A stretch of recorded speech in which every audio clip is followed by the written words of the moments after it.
The Bible in Basic English. The first book of Moses, commonly called Genesis. Chapter 1. At the first God made the heaven and the earth. And the earth was waste and without form, and it was dark on the face of the deep, and the Spirit of God was moving on the face of the waters. And God said, "Let there be light," and there was light. And God, looking on the light, saw that it was good, and God made a division between the light and the dark, naming the light day, and the dark night. And there was evening and there was morning, the first day. And God said, "Let there be a solid arch stretching over the waters, parting the waters from the waters." And God made the arch for a division between the waters which were under the arch and those which were over it, and it was so. And God gave the arch the name of heaven. And there was evening and there was morning, the second day. And God said, "Let the waters under the heaven come together in one place, and let the dry land be seen," and it was so.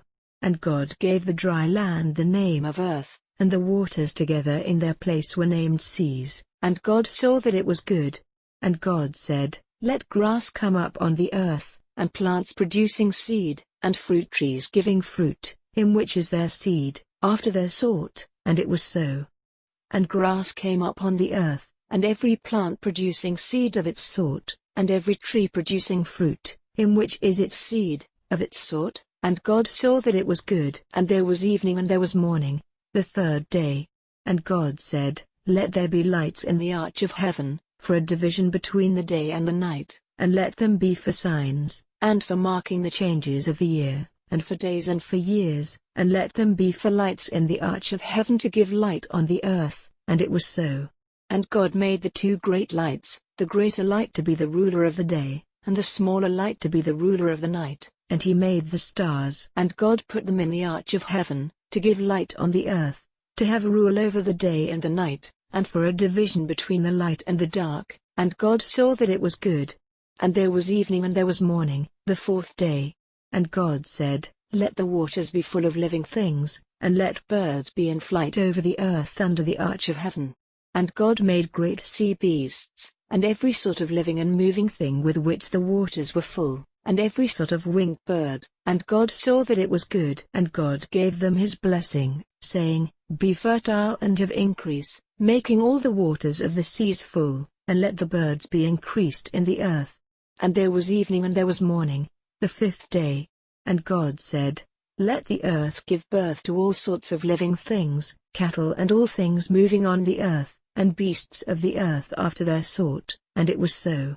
And God made the beasts of the earth after its sort, and the cattle after their sort, and everything moving on the face of the earth after its sort. And God saw that it was good. And God said, "Let us make man in our image, like us, and let him have rule over the fish of the sea and over the birds of the air and over the cattle and over all the earth and over every living thing which goes flat on the earth." And God made man in his image. In the image of God he made him, male and female he made them. And God gave them his blessing and said to them, "Be fertile and have increase, and make the earth full and be masters of it. Be rulers over the fish of the sea and over the birds of the air and over every living thing moving on the earth." And God said, "See, I have given you every plant producing seed, on the face of all the earth, and every tree which has fruit producing seed, they will be for your food, and to every beast of the earth and to every bird of the air and every living thing moving on the face of the earth I have given every green plant for food." And it was so. And God saw everything which he had made, and it was very good. And there was evening and there was morning, the sixth day. Chapter 2. And the heaven and the earth and all things in them were complete. And on the seventh day God came to the end of all his work, and on the seventh day he took his rest from all the work which he had done. And God gave his blessing to the seventh day and made it holy, because on that day he took his rest from all the work which he had made and done. These are the generations of the heaven and the earth when they were made. In the day when the Lord God made earth and heaven there were no plants of the field on the earth, and no grass had come up, for the Lord God had not sent rain on the earth and there was no man to do work on the land. But a mist went up from the earth, watering all the face of the land.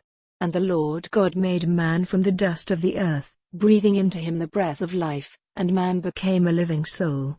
And the Lord God made a garden in the east, in Eden, and there he put the man whom he had made. And out of the earth the Lord made every tree to come, delighting the eye and good for food, and in the middle of the garden, the tree of life and the tree of the knowledge of good and evil.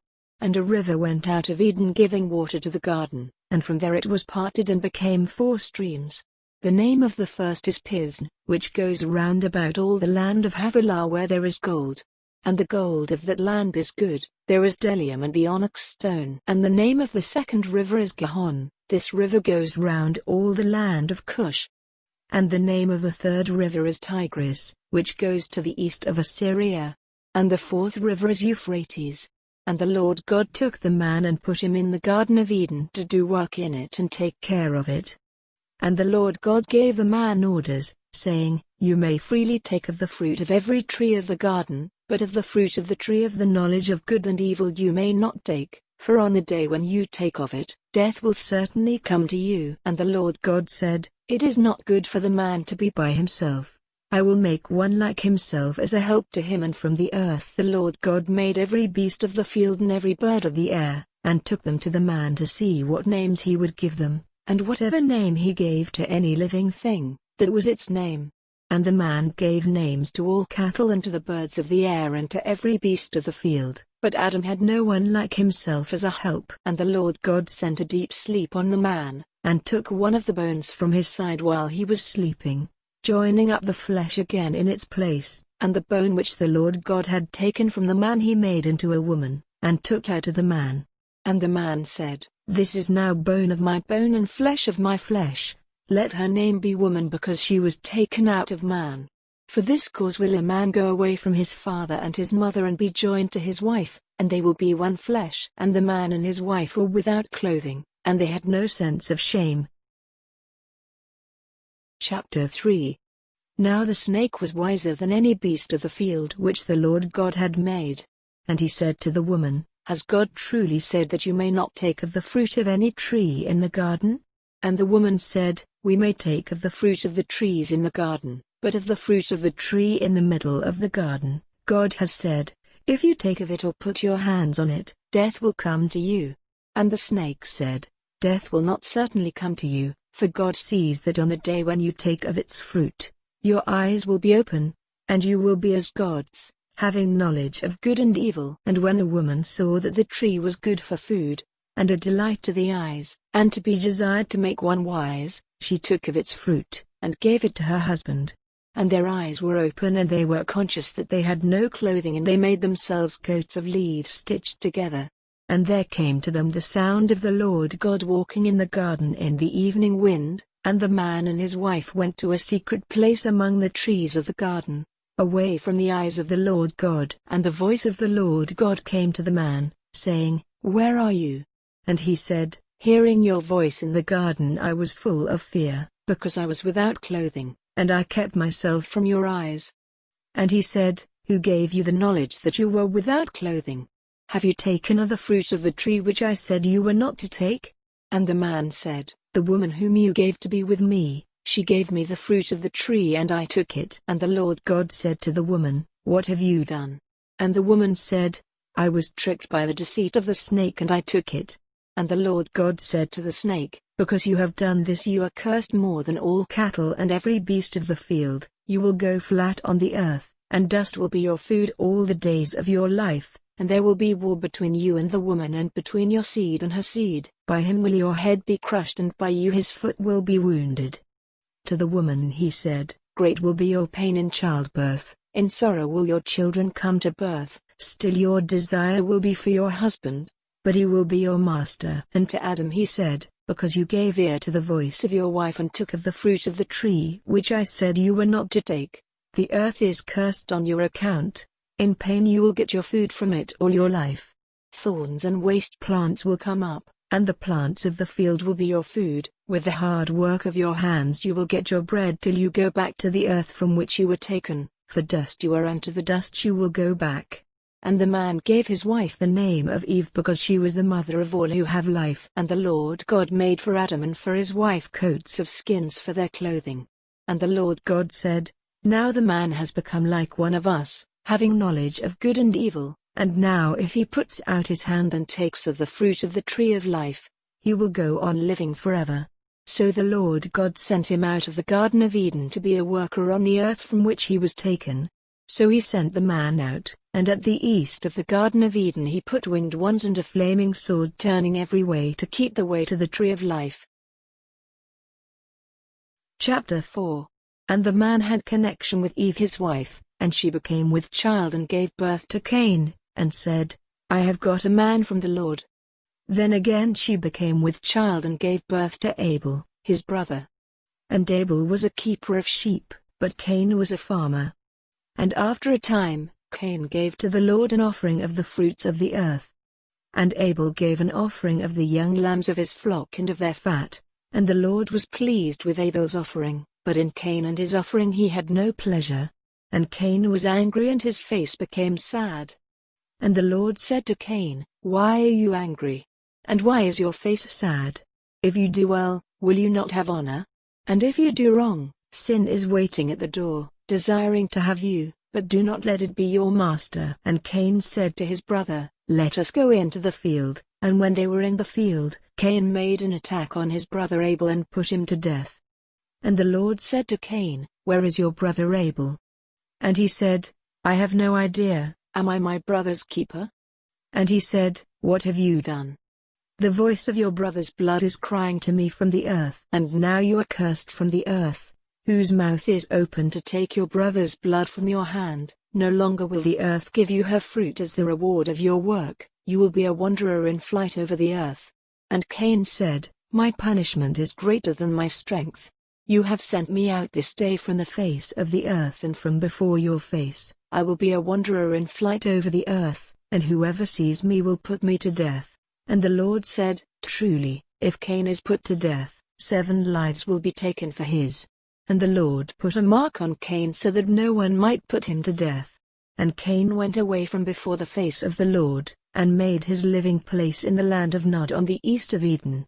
And Cain had connection with his wife, and she became with child and gave birth to Enoch, and he made a town, and gave the town the name of Enoch after his son. And Enoch had a son Irad, and Irad became the father of Meujael, and Meujael became the father of Mathushael, and Mathushael became the father of Lamech.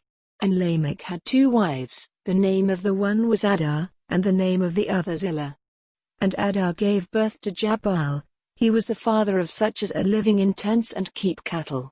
And his brother's name was Jubal. He was the father of all players on instruments of music. And Zillah gave birth to Tuval-Cain, who is the father of every maker of cutting instruments of brass and iron, and the sister of Tuval-Cain was Naamah.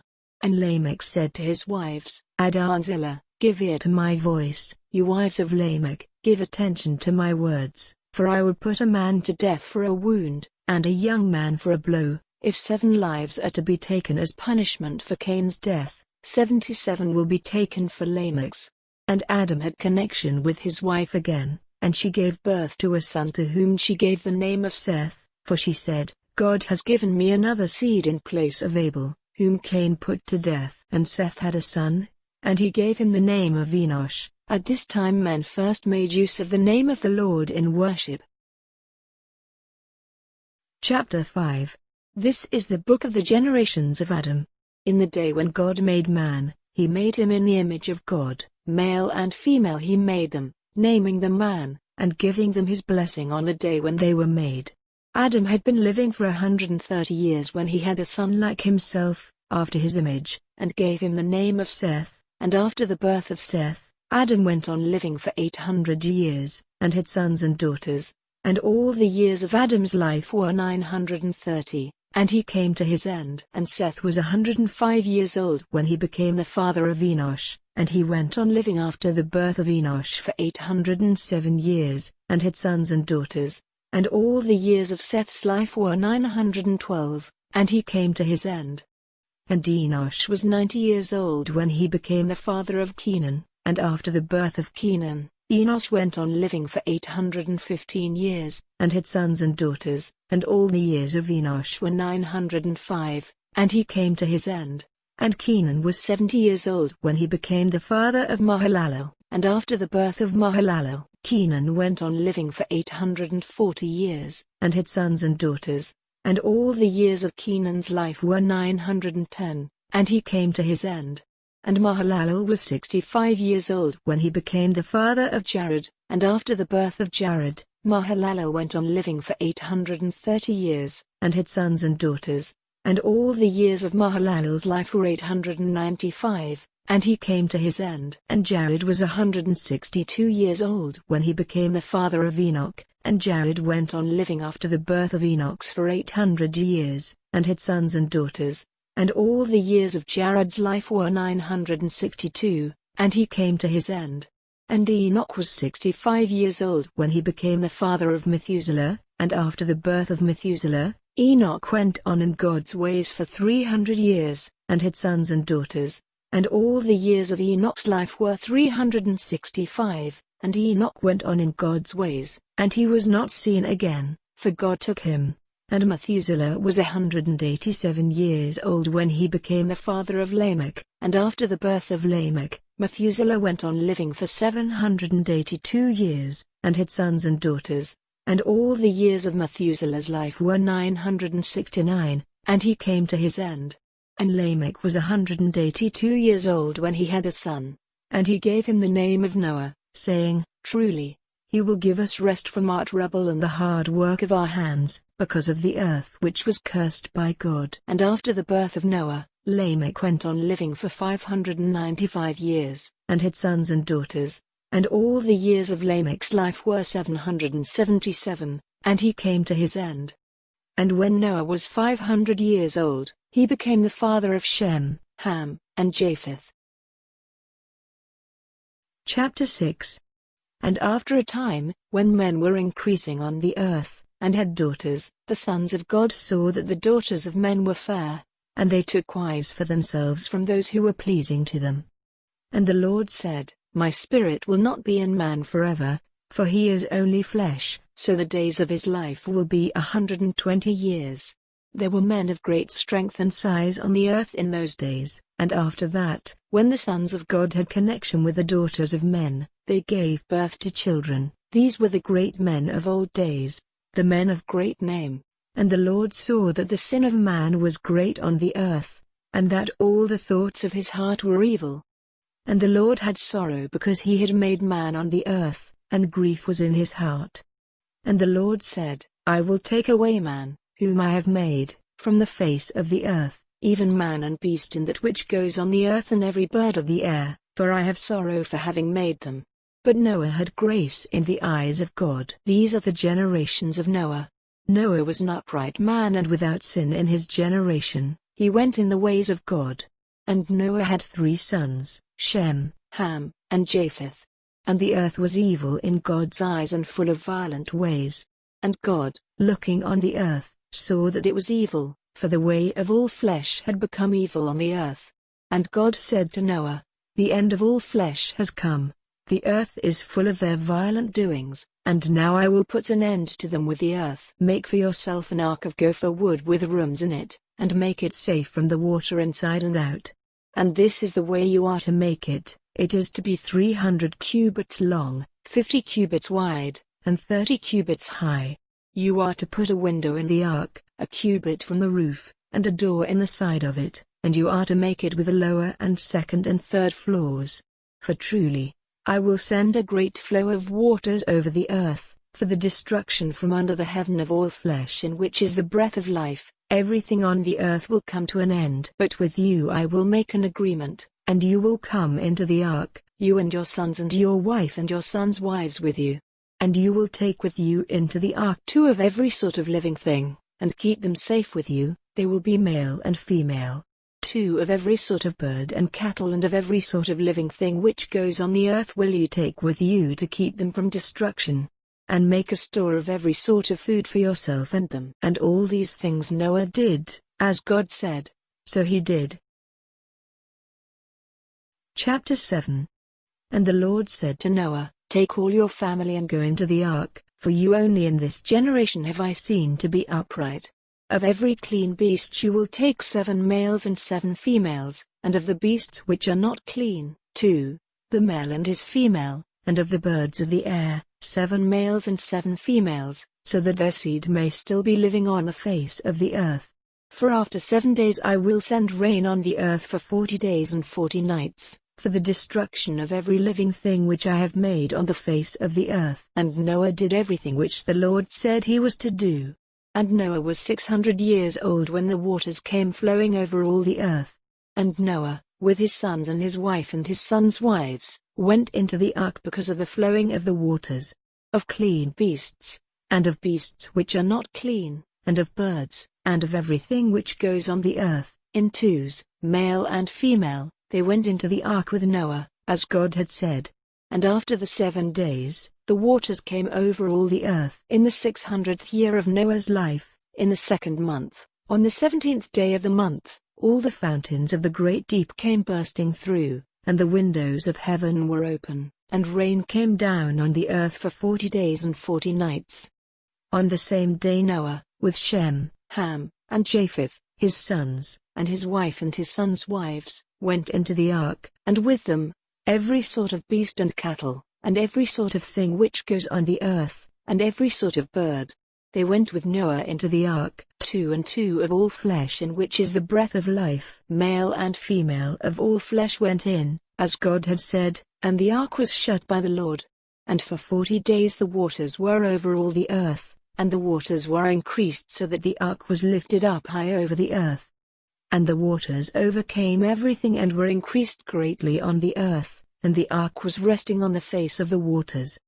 And the waters overcame everything on the earth, and all the mountains under heaven were covered. The waters went 15 cubits higher, till all the mountains were covered. And destruction came on every living thing moving on the earth, birds and cattle and beasts and everything which went on the earth, and every man. Everything on the dry land, in which was the breath of life, came to its end. Every living thing on the face of all the earth, man and cattle and things moving on the face of the earth, and birds of the air, came to destruction. Only Noah and those who were with him in the ark were kept from death, and the waters were over the earth 150 days. Chapter 8. And God kept Noah in mind, and all the living things and the cattle which were with him in the ark, and God sent a wind over the earth, and the waters went down, and the fountains of the deep and the windows of heaven were shut, and the rain from heaven was stopped. And the waters went slowly back from the earth, and at the end of 150 days the waters were lower. And on the 17th day of the 7th month the ark came to rest on the mountains of Ararat, and still the waters went on falling, till on the 1st day of the 10th month the tops of the mountains were seen. Then, after 40 days, through the open window of the ark which he had made, Noah sent out a raven, which went this way and that till the waters were gone from the earth. And he sent out a dove, to see if the waters had gone from the face of the earth, but the dove saw no resting place for her foot, and came back to the ark, for the waters were still over all the earth. And he put out his hand, and took her into the ark. And after waiting another 7 days, he sent the dove out again, and the dove came back at evening, and in her mouth was an olive leaf broken off, so Noah was certain that the waters had gone down on the earth. And after 7 days more, he sent the dove out again, but she did not come back to him. And in the 601st year, on the 1st day of the 1st month, the waters were dry on the earth. And Noah took the cover off the ark and saw that the face of the earth was dry. And on the 27th day of the 2nd month the earth was dry. And God said to Noah, Go out of the ark, you and your wife and your sons' wives. Take out with you every living thing which is with you, birds and cattle and everything which goes on the earth, so that they may have offspring and be fertile and be increased on the earth. And Noah went out with his sons and his wife and his sons' wives. And every beast and bird and every living thing of every sort which goes on the earth, went out of the ark. And Noah made an altar to the Lord, and from every clean beast and bird he made burnt offerings on the altar. And when the sweet smell came up to the Lord, he said in his heart, I will not again put a curse on the earth because of man, for the thoughts of man's heart are evil from his earliest days. Never again will I send destruction on all living things as I have done. While the earth goes on, seed time and the getting in of the grain, cold and heat, summer and winter, day and night, will not come to an end. Chapter 9. And God gave his blessing to Noah and his sons, and said, Be fertile, and have increase, and make the earth full. And the fear of you will be strong in every beast of the earth and every bird of the air, everything which goes on the land, and all the fishes of the sea, are given into your hands. Every living and moving thing will be food for you. I give them all to you as before I gave you all green things. But flesh with the life-blood in it you may not take for food. And for your blood, which is your life, will I take payment. From every beast I will take it, and from every man will I take payment for the blood of his brother man. Whoever takes a man's life, by man will his life be taken, because God made man in his image. And now, be fertile and have increase, have offspring on the earth and become great in number. And God said to Noah and to his sons, Truly, I will make my agreement with you and with your seed after you, and with every living thing with you, all birds and cattle and every beast of the earth which comes out of the ark with you. And I will make my agreement with you. Never again will all flesh be cut off by the waters. Never again will the waters come over all the earth for its destruction. And God said, This is the sign of the agreement which I make between me and you and every living thing with you, for all future generations. I will put my bow in the cloud and it will be for a sign of the agreement between me and the earth. And whenever I make a cloud come over the earth, the bow will be seen in the cloud, and I will keep in mind the agreement between me and you and every living thing, and never again will there be a great flow of waters causing destruction to all flesh. And the bow will be in the cloud, and looking on it, I will keep in mind the eternal agreement between God and every living thing on the earth. And God said to Noah, This is the sign of the agreement which I have made between me and all flesh on the earth. And the sons of Noah who went out of the ark were Shem, Ham, and Japheth, and Ham is the father of Canaan. These three were the sons of Noah, and from them all the earth was peopled. In those days Noah became a farmer, and he made a vine garden. And he took of the wine of it and was overcome by drink, and he was uncovered in his tent. And Ham, the father of Canaan, saw his father unclothed, and gave news of it to his two brothers outside. And Shem and Japheth took a robe, and putting it on their backs went in with their faces turned away, and put it over their father so that they might not see him unclothed. And, awaking from his wine, Noah saw what his youngest son had done to him, and he said, Cursed be Canaan, let him be a servant of servants to his brothers. And he said, Praise to the Lord, the God of Shem, let Canaan be his servant. May God make Japheth great, and let his living place be in the tents of Shem, and let Canaan be his servant. And Noah went on living 350 years after the great flow of waters. All the years of his life were 950, and he came to his end. Chapter 10. Now these are the generations of the sons of Noah, Shem, Ham, and Japheth. These are the sons which they had after the great flow of waters. The sons of Japheth, Gomer and Magog and Madai and Javan and Tubal and Meshech and Tiras. And the sons of Gomer, Ashkenaz and Riphath and Togarmah. And the sons of Javan, Elisha and Tashish, the Kittim and the Dodanim. From these came the nations of the sea lands, with their different families and languages. And the sons of Ham, Cush and Mizraim and Put and Canaan. And the sons of Cush, Seba and Havilah and Sabta and Ramah and Sabteka. And the sons of Ramah, Sheba and Dedan. And Cush was the father of Nimrod, who was the first of the great men of the earth. He was a very great bowman, so that there is a saying, like Nimrod, a very great bowman. And of the first, his kingdom was Babel and Erech and Akkad and Calneh, in the land of Shinar. From that land he went out into Assyria, building Nineveh with its wide streets and Calah, and Rezin between Nineveh and Calah, which is a very great town. And Mizraim was the father of the Ludim and Anamim and Lehabim and Naphtuhim, and Pathrusim and Casluhim and Caphtorim, from whom came the Philistines. And Canaan was the father of Zidon, who was his oldest son, and Heth, and the Jebusite and the Amorite and the Girgashite, and the Hivite and the Archite and the Sinite, and the Arvadite and the Zmarite and the Hamathite. After that the families of the Canaanites went far and wide in all directions, their country stretching from Zidon to Gaza, in the direction of Gerar, and to Lasha, in the direction of Sodom and Gomorrah and Admah and Zeboim. All these, with their different families, languages, lands, and nations, are the offspring of Ham. And Shem, the older brother of Japheth, the father of the children of Eber, had other sons in addition. These are the sons of Shem, Elam and Ashur and Arpachshad and Lud and Aram. And the sons of Aram, Uz and Hul and Gether and Mash. And Arpachshad became the father of Shelah, and Shelah became the father of Eber. And Eber had 2 sons. The name of the one was Peleg, because in his time the peoples of the earth became separate, and his brother's name was Joktan.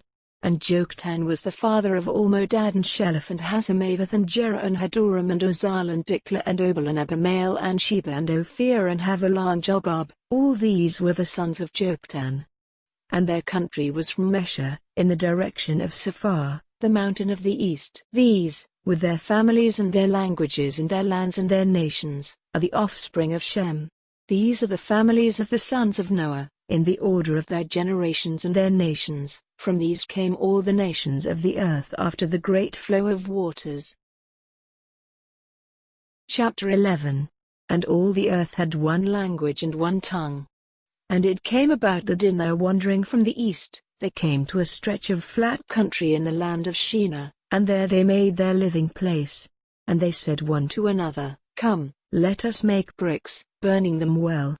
And they had bricks for stone, putting them together with sticky earth. And they said, Come, let us make a town, and a tower whose top will go up as high as heaven, and let us make a great name for ourselves, so that we may not be wanderers over the face of the earth. And the Lord came down to see the town and the tower which the children of men were building. And the Lord said, See, they are all one people and have all one language, and this is only the start of what they may do, and now it will not be possible to keep them from any purpose of theirs. Come, let us go down and take away the sense of their language, so that they will not be able to make themselves clear to one another. So the Lord God sent them away into every part of the earth, and they gave up building their town. So it was named Babel, because there the Lord took away the sense of all languages, and from there the Lord sent them away over all the face of the earth.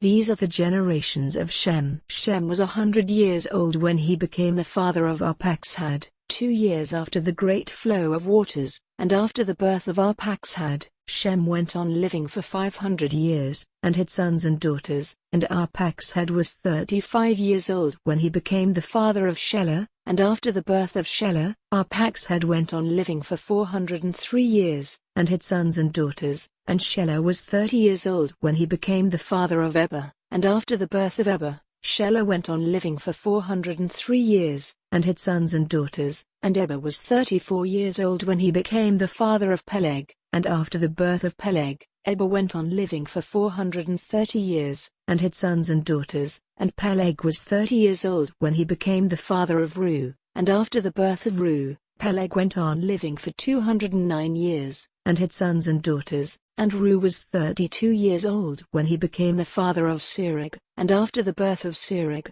Reu went on living for 207 years, and had sons and daughters. And Serug was 30 years old when he became the father of Nahor, and after the birth of Nahor, Serug went on living for 200 years, and had sons and daughters. And Nahor was 29 years old when he became the father of Terah, and after the birth of Terah, Nahor went on living for 119 years, and had sons and daughters. And Terah was 70 years old when he became the father of Abram, Nahor, and Haran. These are the generations of Terah. Terah was the father of Abram, Nahor, and Haran was the father of Lot.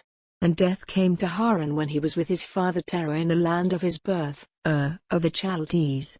And Abram and Nahor took wives for themselves. The name of Abram's wife was Sarai, and the name of Nahor's wife was Milcah, the daughter of Haran, the father of Milcah and Iscah. And Sarai had no child. And Terah took Abram, his son, and Lot, the son of Haran, and Sarai, his daughter-in-law, the wife of his son Abram, and they went out from Ur of the Chaldees, to go to the land of Canaan, and they came to Haran, and were there for some time. And all the years of Terah's life were 205, and Terah came to his end in Haran. Chapter 12. Now the Lord said to Abram, "Go out from your country and from your family and from your father's house, into the land to which I will be your guide. And I will make of you a great nation, blessing you and making your name great, and you will be a blessing. To them who are good to you will I give blessing, and on him who does you wrong will I put my curse, and you will become a name of blessing to all the families of the earth." So Abram went as the Lord had said to him, and Lot went with him. Abram was 75 years old when he went away from Haran. And Abram took Sarai, his wife, and Lot, his brother's son, and all their goods and the servants which they had got in Haran, and they went out to go to the land of Canaan. And Abram went through the land till he came to Shechem, to the holy tree of Moreh. At that time, the Canaanites were still living in the land. And the Lord came to Abram, and said, "I will give all this land to your seed." Then Abram made an altar there to the Lord who had let himself be seen by him. And moving on from there to the mountain on the east of Bethel, he put up his tent, having Bethel on the west and Ai on the east, and there he made an altar and gave worship to the name of the Lord. And he went on, journeying still to the south. And because there was little food to be had in that land, he went down into Egypt. Now when he came near to Egypt, he said to Sarai, his wife, "Truly, you are a fair woman and beautiful to the eye, and I am certain that when the men of Egypt see you, they will say, 'This is his wife,' and they will put me to death and keep you. Say, then, that you are my sister, and so it will be well with me because of you, and my life will be kept safe on your account." And so it was that when Abram came into Egypt, the men of Egypt, looking on the woman, saw that she was fair. And Pharaoh's great men, having seen her, said words in praise of her to Pharaoh, and she was taken into Pharaoh's house. And because of her, he was good to Abram, and he had sheep and oxen and asses, and men servants and women servants, and camels. And the Lord sent great troubles on Pharaoh's house because of Sarai, Abram's wife. Then Pharaoh sent for Abram, and said, "What have you done to me? Why did you not say that she was your wife? Why did you say that she was your sister? So that I took her for my wife. Now, take your wife and go on your way." And Pharaoh gave orders to his men, and they sent him on his way, with his wife and all he had. Chapter 13. And Abram went up out of Egypt with his wife and all he had, and Lot with him, and they came into the south. Now Abram had great wealth of cattle and silver and gold. And traveling on from the south, he came to Bethel, to the place where his tent had been before, between Bethel and Ai, to the place where he had made his first altar, and there Abram gave worship to the name of the Lord. And Lot, who went with him, had flocks and herds and tents, so that the land was not wide enough for the two of them. Their property was so great that there was not room for them together, and there was an argument between the keepers of Abram's cattle and the keepers of Lot's cattle. At that time the Canaanites and Perizzites were still living in the land. Then Abram said to Lot, "Let there be no argument between me and you, and between my herdmen and your herdmen, for we are brothers. Is not all the land before you? Then let us go our separate ways. If you go to the left, I will go to the right, or if you take the right, I will go to the left." And Lot, lifting up his eyes and looking in the valley of Jordan, saw that it was well watered everywhere. Before the Lord had sent destruction on Sodom and Gomorrah, it was like the garden of the Lord, like the land of Egypt, on the way to Zoar. So Lot took for himself all the valley of Jordan, and went to the east, and they were parted from one another. Abram went on living in the land of Canaan, and Lot went to the lowland towns, moving his tent as far as Sodom. Now the men of Sodom were evil, and great sinners before the Lord. And the Lord had said to Abram, after Lot was parted from him, "From this place where you are take a look to the north and to the south, to the east and to the west, for all the land which you see I will give to you and to your seed forever. And I will make your children like the dust of the earth, so that if the dust of the earth may be numbered, then will your children be numbered. Come, go through all the land from one end to the other, for I will give it to you." And Abram, moving his tent, came and made his living place by the holy tree of Mamre, which is in Hebron, and made an altar there to the Lord. Chapter 14. Now in the days of Amraphel, king of Shinar, Arioch, king of Eleazar, Kedorlaomer, king of Elam, and Tidal, king of Goyim.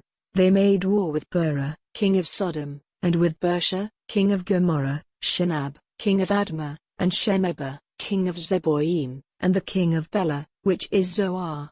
All these came together in the valley of Siddim, which is the Salt Sea. For 12 years they were under the rule of Kedorlaomer, but in the 13th year they put off his control. And in the 14th year, Kedorlaomer and the kings who were on his side, overcame the Rephaim in Ashtaroth Karnaim, and the Zuzim in Ham, and the Emim in Shaveh Kiriataim, and the Horites in their mountain Seir, driving them as far as El Paran, which is near the wasteland. Then they came back to En Mishpat, which is Kadesh, making waste all the country of the Amalekites and of the Amorites living in Hazazon Tamar. And the king of Sodom with the king of Gomorrah and the king of Admah and the king of Zeboim and the king of Bela, that is Zoar, went out, and put their forces in position in the valley of Siddim, against Kedorlaomer, king of Elam, and Tidal, king of Goyim, and Amraphel, king of Shinar, and Arioch, king of Elazar, 4 kings against the 5. Now the valley of Siddim was full of holes of sticky earth, and the kings of Sodom and Gomorrah were put to flight and came to their end there, but the rest got away to the mountain. And the 4 kings took all the goods and food from Sodom and Gomorrah and went on their way. And in addition they took Lot, Abram's brother's son, who was living in Sodom, and all his goods. And one who had got away from the fight came and gave word of it to Abram the Hebrew, who was living by the holy tree of Mamre, the Amorite, the brother of Eshcol and Aner, who were friends of Abram. And Abram, hearing that his brother's son had been made a prisoner, took a band of his trained men, 318 of them, sons of his house, and went after them as far as Dan. And separating his forces by night, he overcame them, putting them to flight and going after them as far as Hobah, which is on the north side of Damascus. And he got back all the goods, and Lot, his brother's son, with his goods and the women and the people. And when he was coming back after putting to flight Kedorlaomer and the other kings, he had a meeting with the king of Sodom in the valley of Shaveh, that is, the king's valley. And Melchizedek, king of Salem, the priest of the Most High God, took bread and wine, and blessing him, said, May the blessing of the Most High God, maker of heaven and earth, be on Abram, and let the Most High God be praised, who has given into your hands those who were against you. Then Abram gave him 1/10 of all the goods he had taken. And the king of Sodom said to Abram, Give me the prisoners and take the goods for yourself.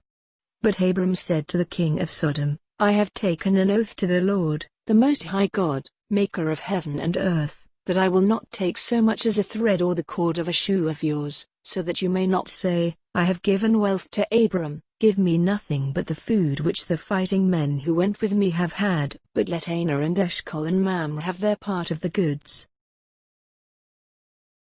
Chapter 15. After these things, the word of the Lord came to Abram in a vision, saying, Have no fear, Abram, I will keep you safe, and great will be your reward. And Abram said, What will you give me? For I have no child, and this Eliezer of Damascus will have all my wealth after me. And Abram said, You have given me no child, and a servant in my house will get the heritage. Then said the Lord, This man will not get the heritage, but a son of your body will have your property after you. And he took him out into the open air, and said to him, Let your eyes be lifted to heaven, and see if the stars may be numbered, even so will your seed be.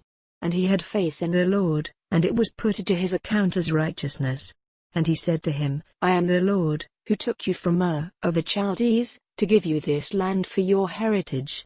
And he said, O Lord God, how may I be certain that it will be mine? And he said, Take a young cow of 3 years old, and a she-goat of 3 years old, and a sheep of 3 years old, and a dove and a young pigeon. All these he took, cutting them in two and putting one half opposite the other, but not cutting the birds in two. And evil birds came down on the bodies, but Abram sent them away. Now when the sun was going down, a deep sleep came on Abram, and a dark cloud of fear. And he said to Abram, Truly, your seed will be living in a land which is not theirs, as servants to a people who will be cruel to them for 400 years, but I will be the judge of that nation whose servants they are, and they will come out from among them with great wealth. As for you, You will go to your fathers in peace. At the end of a long life you will be put in your last resting place. And in the 4th generation they will come back here, for at present the sin of the Amorite is not full." Then when the sun went down and it was dark, he saw a smoking fire and a flaming light which went between the parts of the bodies.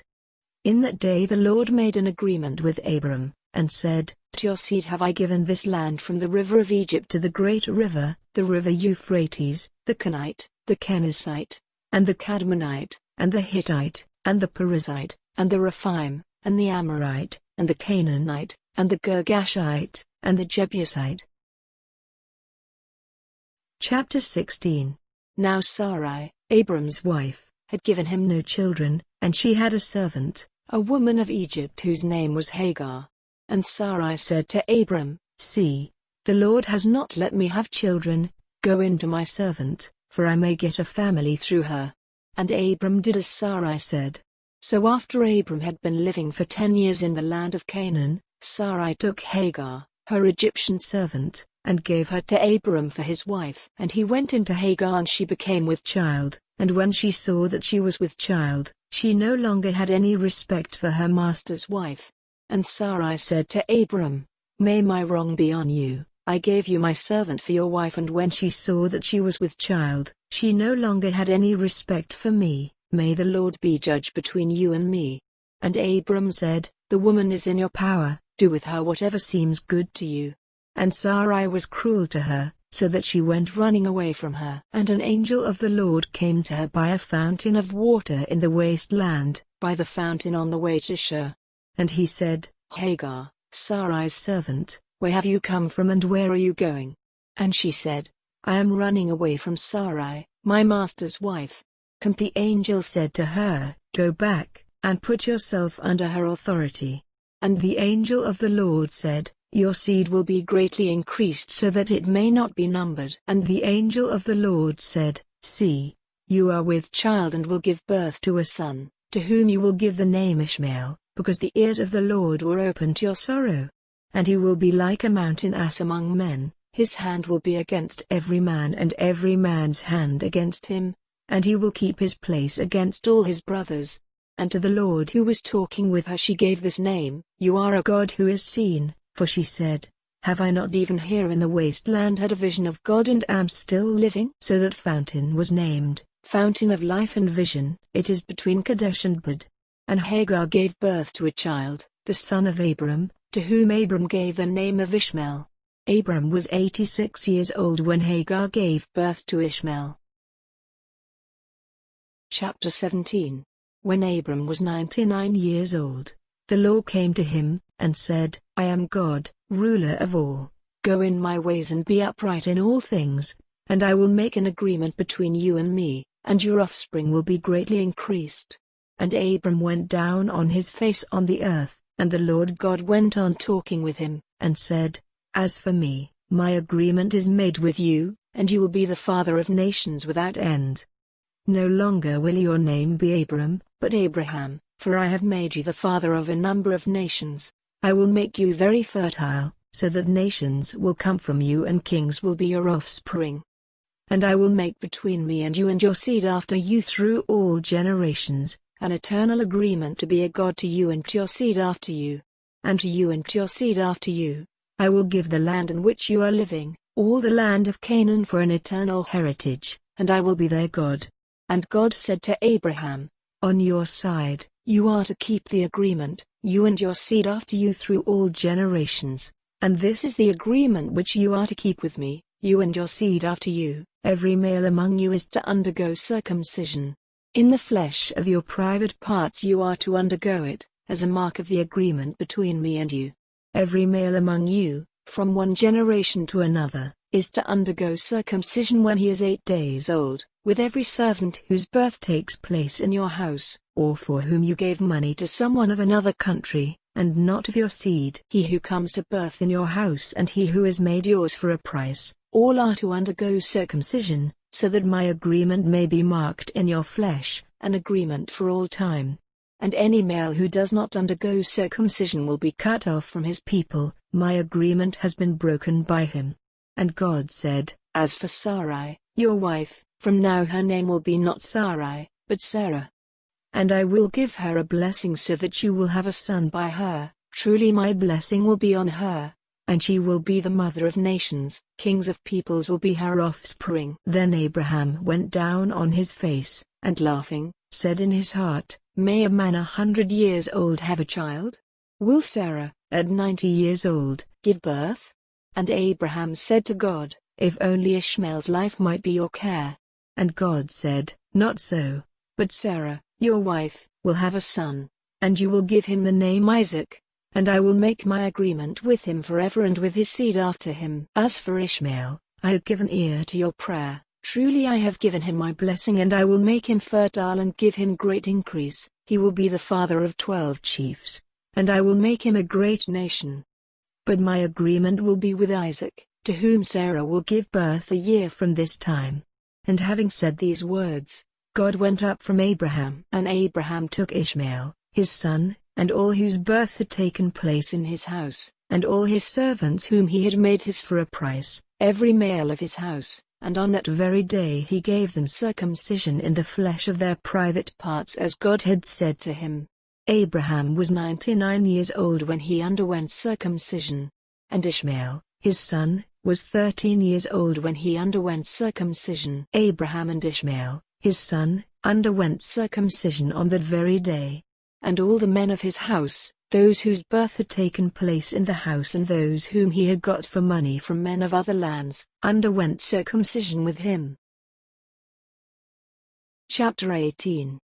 Now the Lord came to him by the holy tree of Mamre when he was seated in the doorway of his tent in the middle of the day, and lifting up his eyes, he saw 3 men before him, and seeing them, he went quickly to them from the door of the tent, and went down on his face to the earth, and said, My Lord, if now I have grace in your eyes, do not go away from your servant. Let me get water for washing your feet, and take your rest under the tree, and let me get a bit of bread to keep up your strength, and after that you may go on your way, for this is why you have come to your servant. And they said, Let it be so. Then Abraham went quickly into the tent, and said to Sarah, Get 3 measures of meal straight away and make cakes. And running to the herd, he took a young ox, soft and fat, and gave it to the servant, and he quickly made it ready. And he took butter and milk and the young ox which he had made ready and put it before them, waiting by them under the tree while they took food. And they said to him, Where is Sarah your wife? And he said, She is in the tent. And he said, I will certainly come back to you in the spring, and Sarah your wife will have a son. And his words came to the ears of Sarah who was at the back of the tent door. Now Abraham and Sarah were very old, and Sarah was past the time for giving birth. And Sarah, laughing to herself, said, Now that I am used up, am I still to have pleasure, my husband himself being old? And the Lord said, Why was Sarah laughing and saying, Is it possible for me, being old, to give birth to a child? Is there any wonder which the Lord is not able to do? At the time I said, In the spring, I will come back to you, and Sarah will have a child. Then Sarah said, I was not laughing, for she was full of fear. And he said, No, but you were laughing. And the men went on from there in the direction of Sodom, and Abraham went with them on their way. And the Lord said, Am I to keep back from Abraham the knowledge of what I do, seeing that Abraham will certainly become a great and strong nation, and his name will be used by all the nations of the earth as a blessing? For I have made him mine so that he may give orders to his children and those of his line after him, to keep the ways of the Lord, to do what is good and right, so that the Lord may do to Abraham as he has said. And the Lord said, Because the outcry against Sodom and Gomorrah is very great, and their sin is very evil, I will go down now, and see if their acts are as bad as they seem from the outcry which has come to me, and if they are not, I will see. And the men, turning from that place, went on to Sodom, but Abraham was still waiting before the Lord. And Abraham came near, and said, Will you let destruction come on the upright with the sinners? If by chance there are 50 upright men in the town, will you give the place to destruction and not have mercy on it because of the 50 upright men? Let such a thing be far from you, to put the upright to death with the sinner. Will not the judge of all the earth do right? And the Lord said, If there are 50 upright men in the town, I will have mercy on it because of them. And Abraham answering said, Truly, I who am only dust, have undertaken to put my thoughts before the Lord. If by chance there are 5 less than 50 upright men, will you give up all the town to destruction because of these 5? And he said, I will not give it to destruction if there are 45. And again he said to him, By chance there may be 40 there. And he said, I will not do it if there are 40. And he said, Let not the Lord be angry with me if I say, What if there are 30 there? And he said, I will not do it if there are 30.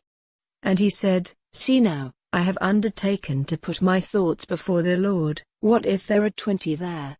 And he said, I will have mercy because of the 20. And he said, Oh, let not the Lord be angry, and I will say only one word more, by chance there may be 10 there. And he said, I will have mercy because of the 10. And the Lord went on his way when his talk with Abraham was ended, and Abraham went back to his place. Chapter 19. And at nightfall the 2 angels came to Sodom, and Lot was seated at the way into the town, and when he saw them he got up and came before them, falling down on his face to the earth. And he said, My masters, come now into your servant's house and take your rest there for the night, and let your feet be washed, and early in the morning you may go on your way. And they said, Not so, but we will take our night's rest in the street. But he made his request more strongly, so they went with them into his house, and he got food ready for them, and made unleavened bread, of which they took. But before they had gone to bed, the men of the town, all the men of Sodom, came round the house, young and old, from every part of the town, and crying out to Lot, they said, Where are the men who came to your house this night? Send them out to us, so that we may take our pleasure with them. And Lot went out to them in the doorway, shutting the door after him. And he said, My brothers, do not this evil. See now, I have 2 unmarried daughters. I will send them out to you so that you may do to them whatever seems good to you. Only do nothing to these men, for this is why they have come under the shade of my roof. And they said, Give way there. This one man, they said, came here from a strange country, and will he now be our judge? Now we will do worse to you than to them. And pushing violently against Lot, they came near to get the door broken in. But the men put out their hands and took Lot into the house to them, shutting the door again. But the men who were outside the door they made blind, all of them, small and great, so that they were tired out with looking for the door.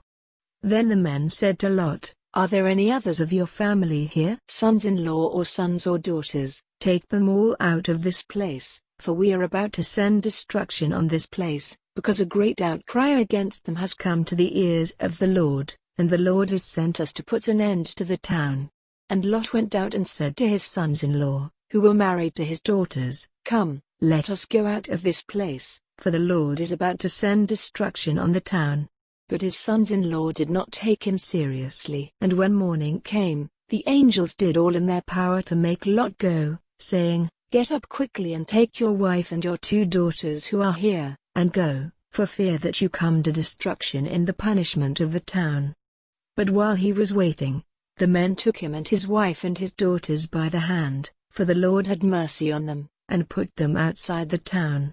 And when they had put them out, he said, Go for your life, without looking back or waiting in the lowland. Go quickly to the mountain or you will come to destruction. And Lot said to them, Not so, O my Lord, see now, your servant has had grace in your eyes and great is your mercy in keeping my life from destruction. But I am not able to get as far as the mountain before evil overtakes me and death. This town, now, is near, and it is a little one. Oh, let me go there, is it not a little one? So that my life may be safe. And he said, See, I have given you your request in this one thing more. I will not send destruction on this town.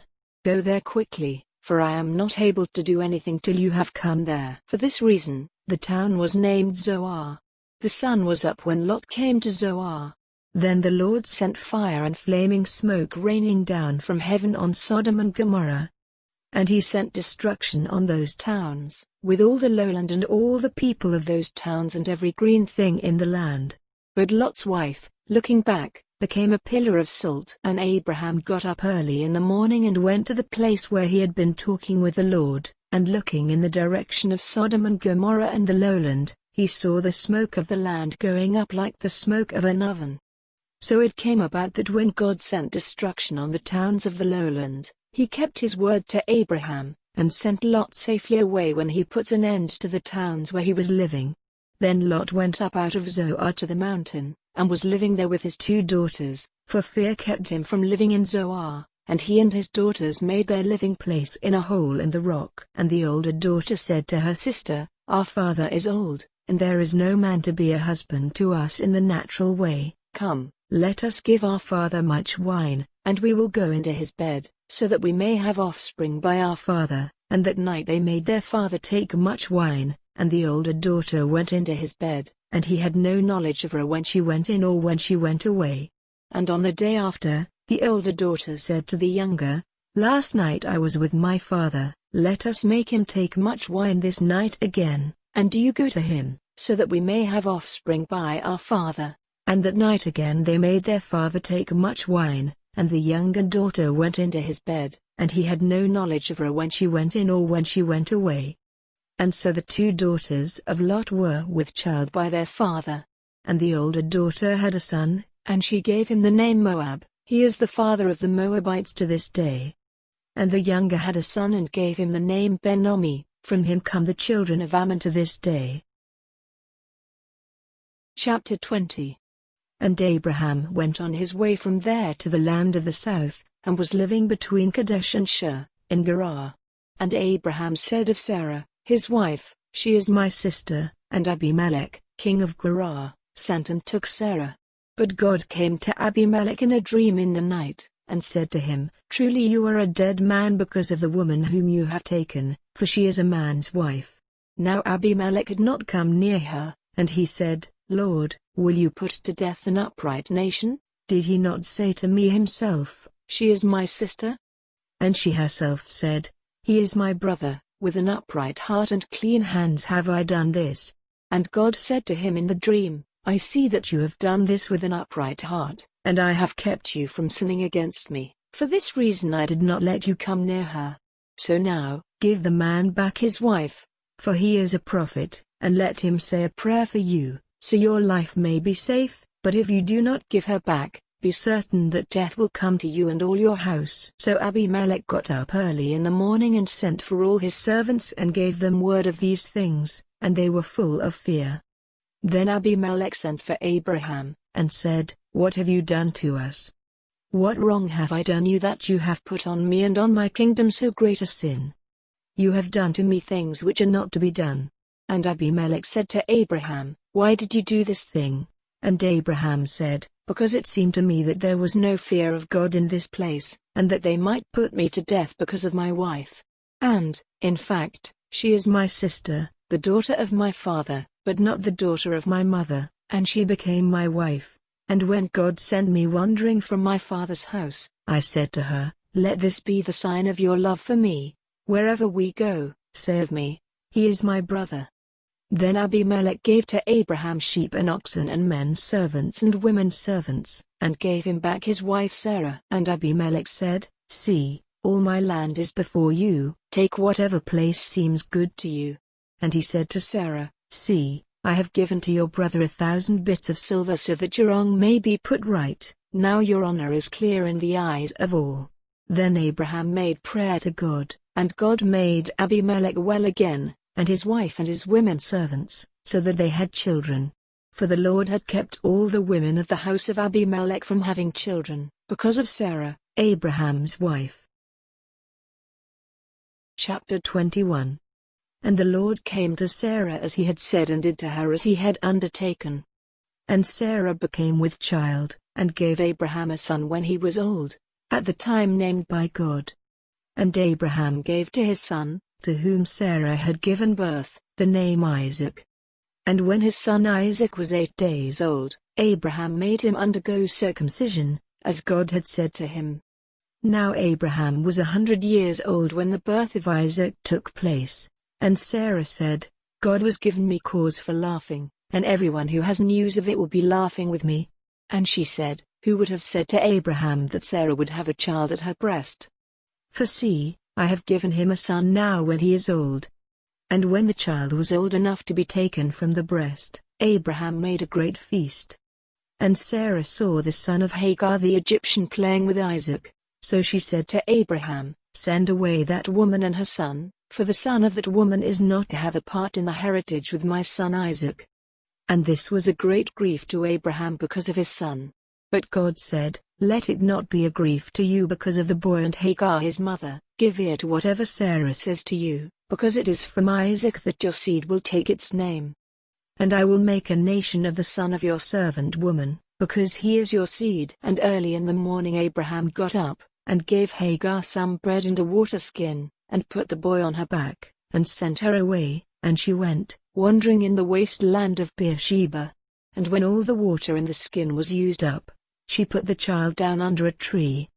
And she went some distance away, about an arrow flight, and seating herself on the earth, she gave way to bitter weeping, saying, Let me not see the death of my child. And the boy's cry came to the ears of God, and the angel of God said to Hagar from heaven, Hagar, why are you weeping? Have no fear, for the child's cry has come to the ears of God. Come, take your child in your arms, for I will make of him a great nation. Then God made her eyes open, and she saw a water spring, and she got water in the skin and gave the boy a drink. And God was with the boy, and he became tall and strong, and he became a bowman, living in the wasteland. And while he was in the wasteland of Paran, his mother got him a wife from the land of Egypt. Now at that time, Abimelech and Phicol, the captain of his army, said to Abraham, I see that God is with you in all you do. Now, then, give me your oath, in the name of God, that you will not be false to me or to my sons after me, but that as I have been good to you, so you will be to me and to this land where you have been living. And Abraham said, I will give you my oath. But Abraham made a protest to Abimelech because of a waterhole which Abimelech's servants had taken by force. But Abimelech said, I have no idea who has done this thing, you never gave me word of it, and I had no knowledge of it till this day. And Abraham took sheep and oxen and gave them to Abimelech, and the two of them made an agreement together. And Abraham put 7 young lambs of the flock on one side by themselves. Then Abimelech said, What are these 7 lambs which you have put on one side? And he said, Take these 7 lambs from me as a witness that I have made this water hole. So he gave that place the name Beersheba, because there the two of them had given their oaths. So they made an agreement at Beersheba, and Abimelech and Phicol, the captain of his army, went back to the land of the Philistines. And Abraham, after planting a holy tree in Beersheba, gave worship to the name of the Lord, the eternal God, and Abraham went on living in the land of the Philistines as in a strange country. Chapter 22. Now after these things, God put Abraham to the test, and said to him, Abraham, and he said, Here am I. And he said to him, Take your son, your dearly loved only son Isaac, and go to the land of Moriah and give him as a burnt offering on one of the mountains of which I will give you knowledge. And Abraham got up early in the morning, and made ready his ass, and took with him 2 of his young men and Isaac, his son, and after the wood for the burnt offering had been cut, he went on his way to the place of which God had given him word. And on the 3rd day, Abraham, lifting up his eyes, saw the place a long way off. Then he said to his young men, Keep here with the ass, and I and the boy will go on and give worship and come back again to you. And Abraham put the wood for the burnt offering on his son's back, and he himself took the fire and the knife in his hand, and the 2 of them went on together. Then Isaac said to Abraham, My father, and he said, Here am I, my son. And he said, We have wood and fire here, but where is the lamb for the burnt offering? And Abraham said, God himself will give the lamb for the burnt offering. So they went on together. And they came to the place of which God had given him knowledge, and there Abraham made the altar and put the wood in place on it. And having made tight the bands round Isaac his son, he put him on the wood on the altar. And stretching out his hand, Abraham took the knife to put his son to death. But the voice of the angel of the Lord came from heaven, saying, Abraham, Abraham, and he said, Here am I. And he said, Let not your hand be stretched out against the boy to do anything to him, for now I am certain that the fear of God is in your heart, because you have not kept back your son, your only son, from me. And lifting up his eyes, Abraham saw a sheep fixed by its horns in the brushwood, and Abraham took the sheep and made a burnt offering of it in place of his son.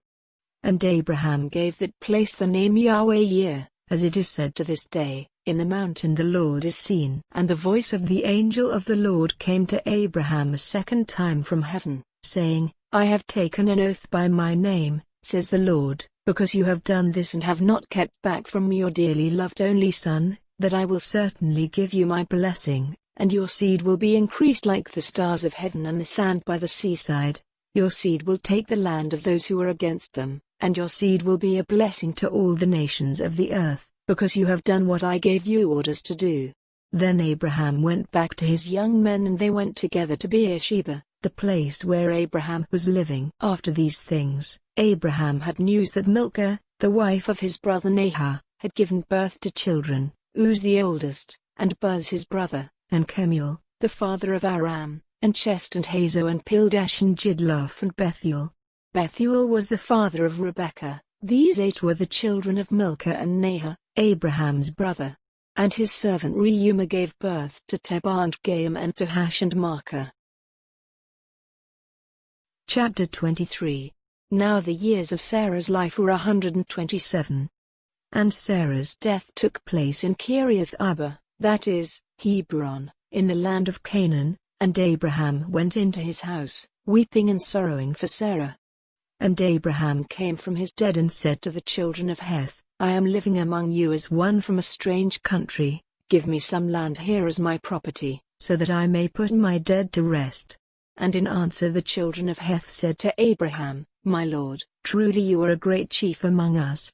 Take the best of our resting places for your dead, not one of us will keep back from you a place where you may put your dead to rest. And Abraham got up and gave honor to the children of Heth, the people of that land. And he said to them, If you will let me put my dead to rest here, make a request for me to Ephron, the son of Zohar, that he will give me the hollow in the rock named Machpelah, which is his property at the end of his field. Let him give it to me for its full price as a resting place for my dead among you. Now Ephron was seated among the children of Heth, and Ephron the Hittite gave Abraham the answer in the hearing of the children of Heth, and of all those who came into his town, saying, No, my lord, I will give you the field with the hollow in the rock, before all the children of my people will I give it to you for a resting place for your dead. And Abraham went down on his face before the people of the land. And Abraham said to Ephron, in the hearing of the people of the land, If only you will give it to me, I will give you the price of the field. Take it, and let me put my dead to rest there. So Ephron said to Abraham, My lord, give it to me, the value of the land is 400 shekels, what is that between me and you? So put your dead to rest there. And Abraham took note of the price fixed by Ephron in the hearing of the children of Heth, and gave him 400 shekels in current money. So Ephron's field at Machpelah near Mamre, with the hollow in the rock and all the trees in the field and round it, became the property of Abraham before the eyes of the children of Heth and of all who came into the town. Then Abraham put Sarah his wife to rest in the hollow rock in the field of Machpelah near Mamre, that is, Hebron in the land of Canaan. And the field and the hollow rock were handed over to Abraham as his property by the children of Heth. Chapter 24. Now Abraham was old and far on in years, and the Lord had given him everything in full measure. And Abraham said to his chief servant, the manager of all his property, Come now, put your hand under my leg, and take an oath by the Lord, the God of heaven and the God of the earth, that you will not get a wife for my son Isaac from the daughters of the Canaanites among whom I am living, but that you will go into my country and to my relations and get a wife there for my son Isaac. And the servant said, If by chance the woman will not come with me into this land, am I to take your son back again to the land from which you came? And Abraham said, Take care that you do not let my son go back to that land. The Lord God of heaven, who took me from my father's house and from the land of my birth, and made an oath to me, saying, "To your seed I will give this land. He will send his angel before you and give you a wife for my son in that land. And if the woman will not come with you, then you are free from this oath, only do not take my son back there." And the servant put his hand under Abraham's leg, and gave him his oath about this thing. And the servant took 10 of his master's camels, and all sorts of good things of his master's, and went to Mesopotamia, to the town of Nahor. And he made the camels take their rest outside the town by the water spring in the evening, at the time when the women came to get water. And he said, "O Lord, the God of my master Abraham, let me do well in what I have undertaken this day, and give your mercy to my master Abraham. See, I am waiting here by the water spring, and the daughters of the town are coming out to get water. Now, may the girl to whom I say, 'Let down your vessel and give me a drink,' and who says in answer, 'Here is a drink for you and let me give water to your camels,' may she be the one marked out by you for your servant Isaac, so may I be certain that you have been good to my master Abraham." And even before his words were ended, Rebekah, the daughter of Bethuel, the son of Milcah, who was the wife of Nahor, Abraham's brother, came out with her water vessel on her arm. She was a very beautiful girl, a virgin, who had never been touched by a man, and she went down to the spring to get water in her vessel. And the servant came running to her and said, "Give me a little water from your vessel." And she said, "Take a drink, my lord," and quickly letting down her vessel onto her hand, she gave him a drink. And having done so, she said, "I will get water for your camels till they have had enough." And after putting the water from her vessel into the animals' drinking place, she went quickly back to the spring and got water for all the camels. And the man, looking at her, said nothing, waiting to see if the Lord had given his journey a good outcome. And when the camels had had enough, the man took a gold nose ring, half a shekel in weight, and 2 ornaments for her arms of 10 shekels weight of gold, and said to her, "Whose daughter are you? Is there room in your father's house for us?" And she said to him, "I am the daughter of Bethuel, the son of Milcah, Nahor's wife." And she said, "We have a great store of dry grass and cattle food, and there is room for you."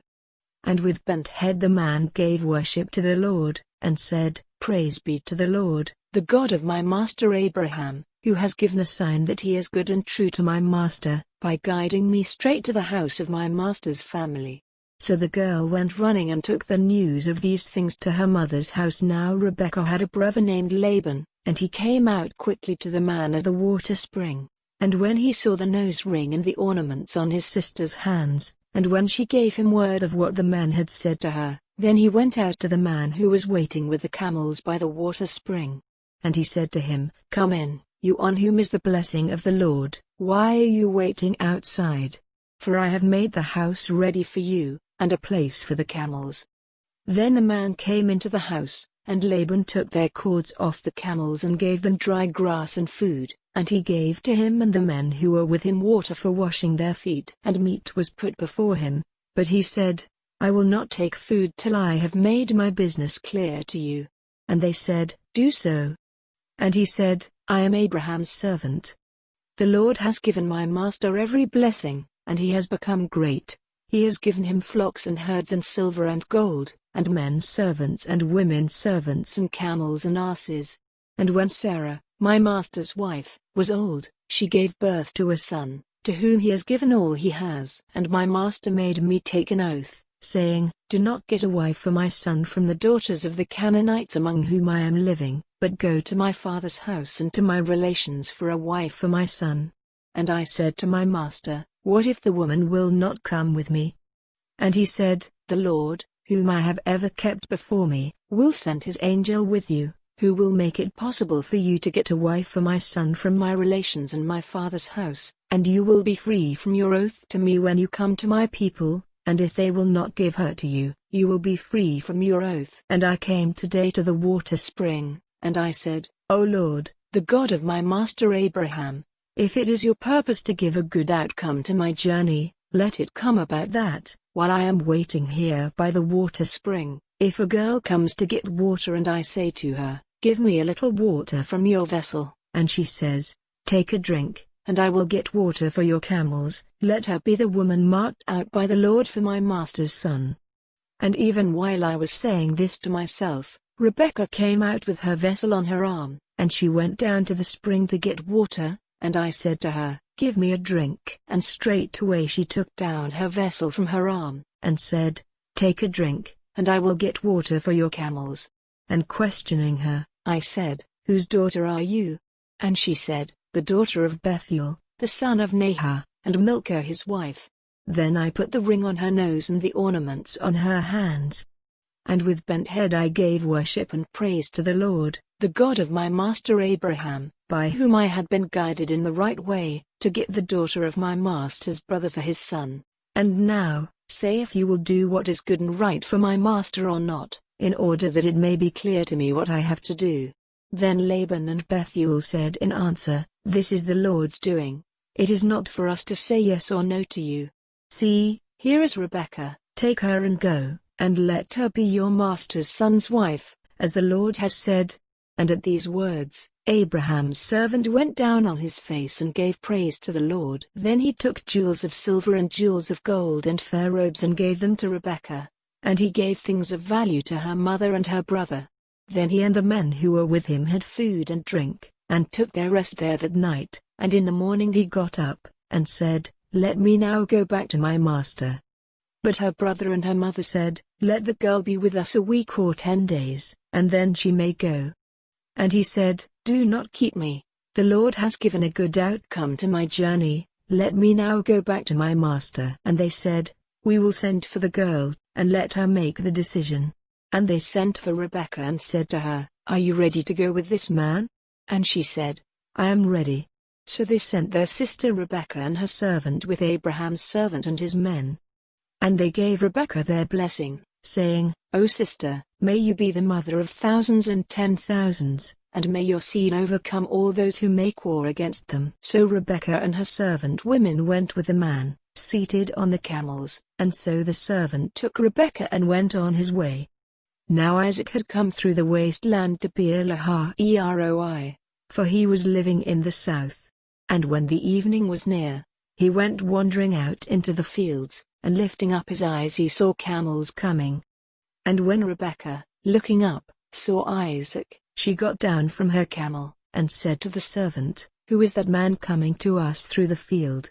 And the servant said, "It is my master." Then she took her veil, covering her face with it. Then the servant gave Isaac the story of all he had done. And Isaac took Rebekah into his tent and she became his wife, and in his love for her, Isaac was comforted after his father's death. Chapter 25. And Abraham took another wife named Keturah. She became the mother of Zimran and Jokshan and Medan and Midian and Ishbak and Shua. And Jokshan became the father of Sheba and Dedan. And from Dedan came the Huram and Letashim and Lumin. And from Midian came Ephah and Epher and Hanok and Abida and Eldaah. All these were the offspring of Keturah. Now Abraham gave all his property to Isaac, but to the sons of his other women he gave offerings, and sent them away, while he was still living, into the east country. Now the years of Abraham's life were 175. And Abraham came to his death, an old man, full of years, and he was put to rest with his people.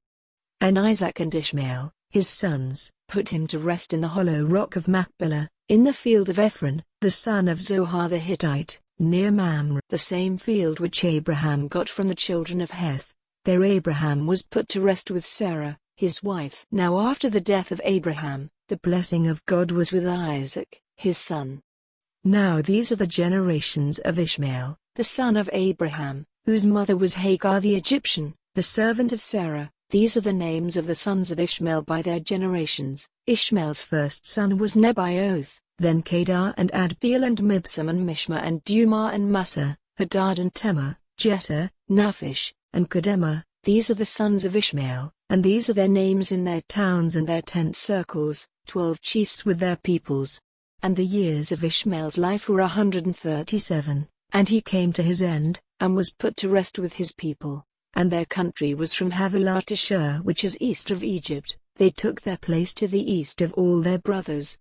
Now these are the generations of Abraham's son Isaac. Isaac was 40 years old when he took Rebekah, the daughter of Bethuel the Aramean of Paddan Aram, and the sister of Laban the Aramean, to be his wife. Isaac made prayer to the Lord for his wife because she had no children, and the Lord gave ear to his prayer, and Rebekah became with child, and the children were fighting together inside her, and she said, "If it is to be so, why am I like this?" So she went to put her question to the Lord. And the Lord said to her, "Two nations are in your body, and two peoples will come to birth from you, the one will be stronger than the other, and the older will be the servant of the younger." And when the time came for her to give birth, there were two children in her body, and the first came out red from head to foot like a robe of hair, and they gave him the name of Esau. And after him, his brother came out, gripping Esau's foot, and he was named Jacob. Isaac was 60 years old when she gave birth to them. And the boys came to full growth, and Esau became a man of the open country, an expert bowman, but Jacob was a quiet man, living in tents. Now Isaac's love was for Esau, because Esau's meat was greatly to his taste, but Rebekah had more love for Jacob. And one day Jacob was cooking some soup when Esau came in from the fields in great need of food, and Esau said to Jacob, "Give me a full meal of that red soup, for I am overcome with need for food." For this reason he was named Edom. And Jacob said, "First of all give me your birthright." And Esau said, "Truly, I am at the point of death, what profit is the birthright to me?" And Jacob said, "First of all give me your oath." And he gave him his oath, handing over his birthright to Jacob. Then Jacob gave him bread and soup, and he took food and drink and went away, caring little for his birthright. Chapter 26. Then came a time of great need in the land, like that which had been before in the days of Abraham. And Isaac went to Abimelech, king of the Philistines, at Gerar. And the Lord came to him in a vision and said, "Do not go down to Egypt, keep in the land of which I will give you knowledge, keep in this land, and I will be with you and give you my blessing. For to you and to your seed will I give all these lands, giving effect to the oath which I made to your father Abraham. I will make your seed like the stars of heaven in number, and will give them all these lands, and your seed will be a blessing to all the nations of the earth, because Abraham gave ear to my voice and kept my words, my rules, my orders, and my laws." So Isaac went on living in Gerar, and when he was questioned by the men of the place about his wife, he said, "She is my sister," fearing to say, "She is my wife," for, he said, "The men of the place may put me to death on account of Rebekah, because she is very beautiful." And when he had been there for some time, Abimelech, king of the Philistines, looking through a window, saw Isaac playing with Rebekah his wife. And he said to Isaac, "It is clear that she is your wife. Why then did you say, 'She is my sister'?" And Isaac said, "For fear that I might be put to death because of her." Then Abimelech said, "What have you done to us? One of the people might well have had connection with your wife, and the sin would have been ours." And Abimelech gave orders to his people that anyone touching Isaac or his wife was to be put to death. Now Isaac, planting seed in that land, got in the same year fruit 100 times as much, for the blessing of the Lord was on him. And his wealth became very great, increasing more and more. For he had great wealth of flocks and herds and great numbers of servants, so that the Philistines were full of envy. Now all the water holes, which his father's servants had made in the days of Abraham, had been stopped up with earth by the Philistines. And Abimelech said to Isaac, "Go away from us, for you are stronger than we are." So Isaac went away from there, and put up his tents in the valley of Gerar, making his living place there. And he made again the water holes which had been made in the days of Abraham his father, and which had been stopped up by the Philistines, and he gave them the names which his father had given them. Now Isaac's servants made holes in the valley, and came to a spring of flowing water.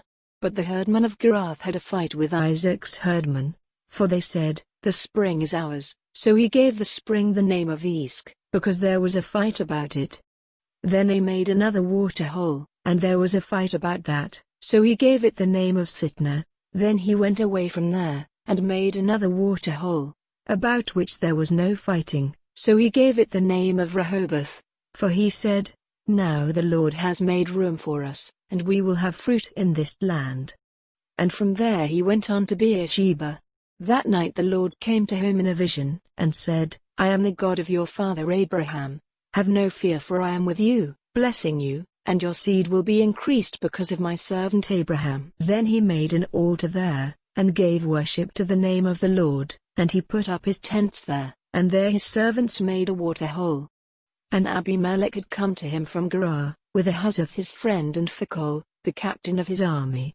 And Isaac said to them, Why have you come to me, seeing that in your hate for me you sent me away from you?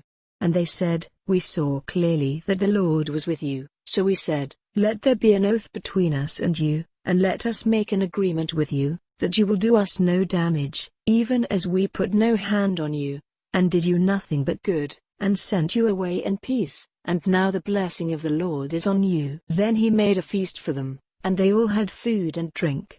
And early in the morning they took an oath one to the other, then Isaac sent them away and they went on their way in peace. And that day Isaac's servants came to him and gave him word of the water hole which they had made, and said to him, We have come to water. And he gave it the name of Sheba, so the name of that town is Beersheba to this day. And when Esau was 40 years old, he took as his wives Judith, the daughter of Beeri the Hittite, and Basemath, the daughter of Elon the Hittite, and Isaac and Rebekah had grief of mind because of them. Chapter 27. Now when Isaac was old and his eyes had become clouded so that he was not able to see, he sent for Esau, his first son, and said to him, My son. And he said, Here am I. And he said, See now, I am old, and my death may take place at any time, so take your arrows and your bow and go out to the field and get meat for me, and make me food, good to the taste, such as is pleasing to me, and put it before me, so that I may have a meal and give you my blessing before death comes to me. Now Isaac's words to his son were said in Rebekah's hearing. Then Esau went out to get the meat. And Rebekah said to Jacob, her son, Your father said to your brother Esau in my hearing, Go and get some roast meat and make me a good meal, so that I may be full, and give you my blessing before the Lord before my death. Now, my son, do what I say. Go to the flock and get me 2 fat young goats, and I will make of them a meal to your father's taste, and you will take it to him, so that he may have a good meal and give you his blessing before his death. And Jacob said to Rebekah, his mother, But Esau my brother is covered with hair, while I am smooth. If by chance my father puts his hand on me, it will seem to him that I am tricking him, and he will put a curse on me in place of a blessing. And his mother said, Let the curse be on me, my son, only do as I say, and go and get them for me. So he went and got them and took them to his mother, and she made a meal to his father's taste. And Rebekah took the fair robes of her oldest son, which were with her in the house, and put them on Jacob, her younger son, and she put the skins of the young goats on his hands and on the smooth part of his neck, and she gave into the hand of Jacob, her son, the meat and the bread which she had made ready. And he came to his father, and said, My father. And he said, Here am I. Who are you, my son? And Jacob said, I am Esau, your oldest son. I have done as you said. Come now, be seated and take of my meat, so that you may give me a blessing.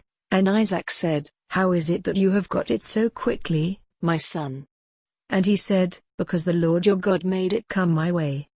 And Isaac said, Come near so that I may put my hand on you, my son, and see if you are truly my son Esau or not.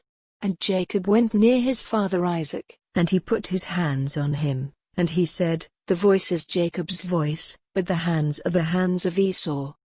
And he did not make out who he was, because his hands were covered with hair like his brother Esau's hands, so he gave him a blessing. And he said, Are you truly my son Esau? And he said, I am. And he said, Put it before me and I will take of my son's meat, so that I may give you a blessing. And he put it before him and he took it, and he gave him wine, and he had a drink. And his father Isaac said to him, Come near now, my son, and give me a kiss. And he came near and gave him a kiss, and smelling the smell of his clothing, he gave him a blessing, and said, See, the smell of my son is like the smell of a field on which the blessing of the Lord has come. May God give you the dew of heaven, and the good things of the earth, and grain and wine in full measure. Let peoples be your servants, and nations go down before you. Be lord over your brothers, and let your mother's sons go down before you. A curse be on everyone by whom you are cursed, and a blessing on those who give you a blessing. And when Isaac had come to the end of blessing Jacob, and Jacob had not long gone away from Isaac his father, Esau came in from the field. And he made ready a meal, good to the taste, and took it to his father, and said to him, Let my father get up and take of his son's meat, so that you may give me a blessing. And Isaac his father said to him, Who are you? And he said, I am your oldest son, Esau. And in great fear Isaac said, Who then is he who got meat and put it before me, and I took it all before you came, and gave him a blessing, and as it will be. And hearing the words of his father, Esau gave a great and bitter cry, and said to his father, Give a blessing to me, even to me, O my father. And he said, Your brother came with deceit, and took away your blessing. And he said, Is it because he is named Jacob that he has twice taken my place? For he took away my birthright, and now he has taken away my blessing. And he said, Have you not kept a blessing for me? And Isaac answering said, But I have made him your master, and have given him all his brothers for servants. I have made him strong with grain and wine. What then am I to do for you, my son? And Esau said to his father, Is that the only blessing you have, my father? Give a blessing to me, even me. And Esau was overcome with weeping. Then Isaac his father made answer and said to him, Far from the fertile places of the earth, and far from the dew of heaven on high will your living place be. By your sword will you get your living, and you will be your brother's servant. But when your power is increased, his yoke will be broken from off your neck. So Esau was full of hate for Jacob because of his father's blessing, and he said in his heart, The days of weeping for my father are near, then I will put my brother Jacob to death. Then Rebekah, hearing what Esau had said, sent for Jacob, her younger son, and said to him, It seems that your brother Esau is purposing to put you to death. So now, my son, do what I say. Go quickly to Haran, to my brother Laban, and be there with him for a little time, till your brother's wrath is turned away, till the memory of what you have done to him is past and he is no longer angry. Then I will send word for you to come back. Are the two of you to be taken from me in one day? Then Rebekah said to Isaac, My life is a weariness to me because of the daughters of Heth. If Jacob takes a wife from among the daughters of Heth, such as these, the women of this land, of what use will my life be to me? Chapter 28. Then Isaac sent for Jacob, and blessing him, said, Do not take a wife from among the women of Canaan, but go to Paddan Aram, to the house of Bethuel, your mother's father, and there get yourself a wife from the daughters of Laban, your mother's brother. And may God, the ruler of all, give you his blessing, giving you fruit and increase, so that you may become an army of peoples. And may God give you the blessing of Abraham, to you and to your seed, so that the land of your wanderings, which God gave to Abraham, may be your heritage. So Isaac sent Jacob away, and he went to Paddan Aram, to Laban, son of Bethuel the Aramean, the brother of Rebekah, the mother of Jacob and Esau. So when Esau saw that Isaac had given Jacob his blessing, and sent him away to Paddan Aram to get a wife for himself there, blessing him and saying to him, Do not take a wife from among the women of Canaan, and that Jacob had done as his father and mother said and had gone to Paddan Aram, it was clear to Esau that his father had no love for the women of Canaan. So Esau went to Ishmael and took Mahalath, the daughter of Abraham's son Ishmael, the sister of Nebaioth, to be his wife in addition to the wives he had. So Jacob went out from Beersheba to go to Haran. And coming to a certain place, he made it his resting place for the night, for the sun had gone down, and he took one of the stones which were there, and putting it under his head he went to sleep in that place. And he had a dream, and in his dream he saw steps stretching from earth to heaven, and the angels of God were going up and down on them. And he saw the Lord by his side, saying, I am the Lord, the God of Abraham your father, and the God of Isaac. I will give to you and your seed this land on which you are sleeping. Your seed will be like the dust of the earth, covering all the land to the west and to the east, to the north and to the south. You and your seed will be a name of blessing to all the families of the earth. And truly, I will be with you, and will keep you wherever you go, guiding you back again to this land, and I will not give you up till I have done what I have said to you." And Jacob, awaking from his sleep, said, "Truly, the Lord is in this place, and I was not conscious of it." And fear came on him, and he said, "This is a holy place, this is nothing less than the house of God and the doorway of heaven." And early in the morning Jacob took the stone which had been under his head, and put it up as a pillar and put oil on it. And he gave that place the name of Bethel, but before that time the town was named Luz. Then Jacob took an oath, and said, "If God will be with me, and keep me safe on my journey, and give me food and clothing to put on, so that I come again to my father's house in peace, then I will take the Lord to be my God, and this stone which I have put up for a pillar will be God's house, and of all you give me, I will give a 10th part to you." Chapter 29. Then Jacob went on his journey till he came to the land of the children of the east. And there he saw a water hole in a field, and by the side of it 3 flocks of sheep. For there they got water for the sheep, and on the mouth of the water hole there was a great stone. And all the flocks would come together there, and when the stone had been rolled away, they would give the sheep water, and put the stone back again in its place on the mouth of the water hole. Then Jacob said to the herdmen, "My brothers, where do you come from?" And they said, "From Haran." And he said to them, "Have you any knowledge of Laban, the son of Nahor?" And they said, "We have." And he said to them, "Is he well?"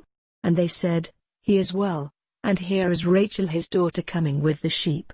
Then Jacob said, "The sun is still higher and it is not time to get the cattle together. Get water for the sheep and go and give them their food." And they said, "We are not able to do so till all the flocks have come together and the stone has been rolled away from the mouth of the water hole, then we will get water for the sheep."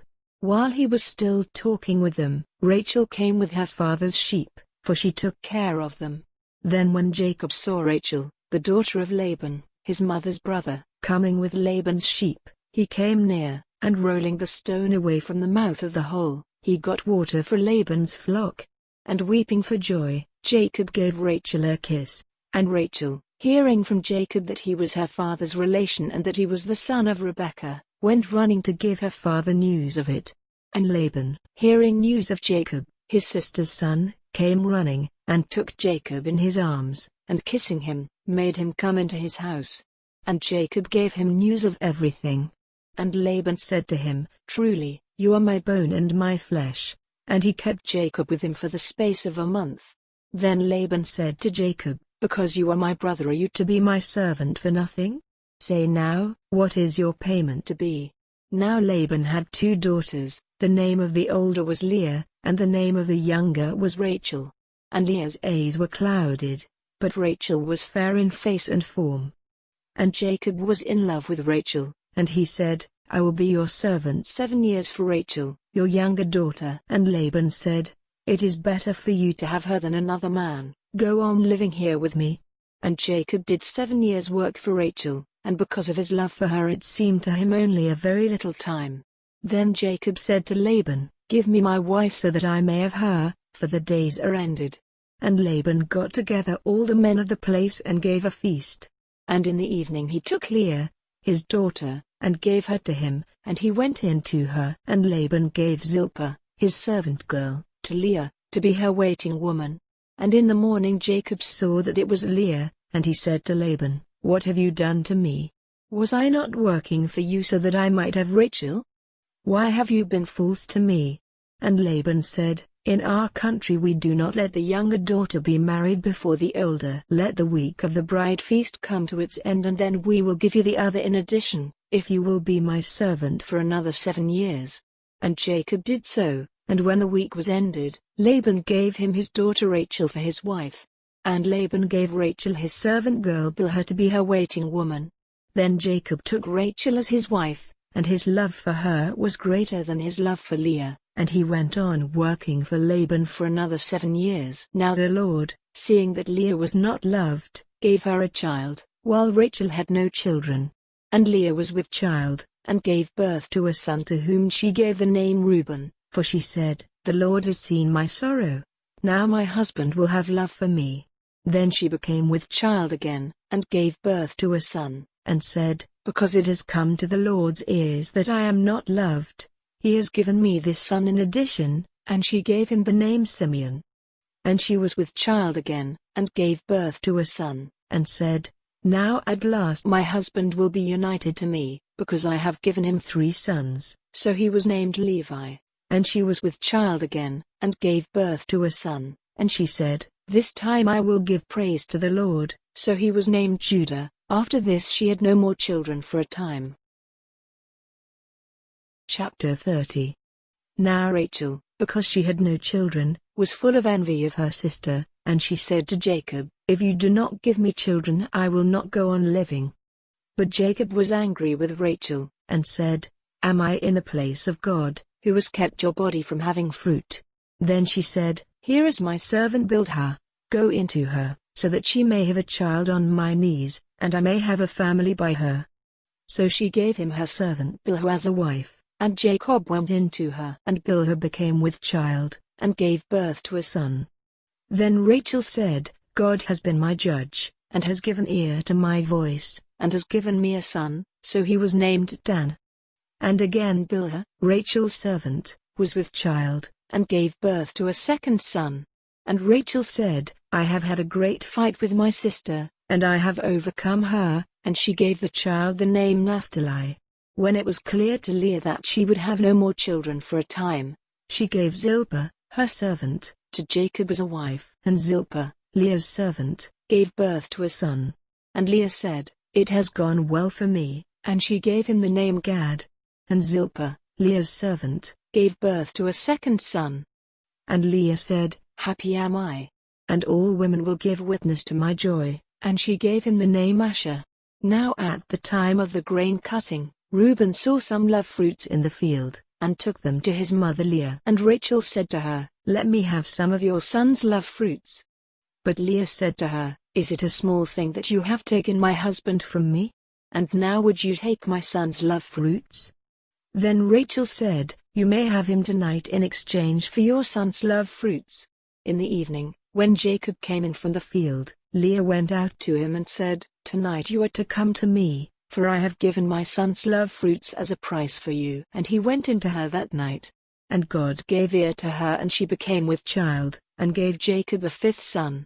Then Leah said, "God has made payment to me for giving my servant girl to my husband," so she gave her son the name Issachar.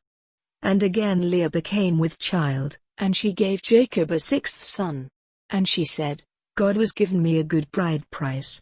Now at last will I have my husband living with me, for I have given him 6 sons," and she gave him the name Zebulun. After that she had a daughter, to whom she gave the name Dinah. Then God gave thought to Rachel, and hearing her prayer he made her fertile. And she was with child, and gave birth to a son, and she said, "God has taken away my shame." And she gave him the name Joseph, saying, "May the Lord give me another son." Now after the birth of Joseph, Jacob said to Laban, "Let me go away to my place and my country. Give me my wives and my children, for whom I have been your servant, and let me go, for you have knowledge of all the work I have done for you." And Laban said, "If you will let me say so, do not go away, for I have seen by the signs that the Lord has been good to me because of you.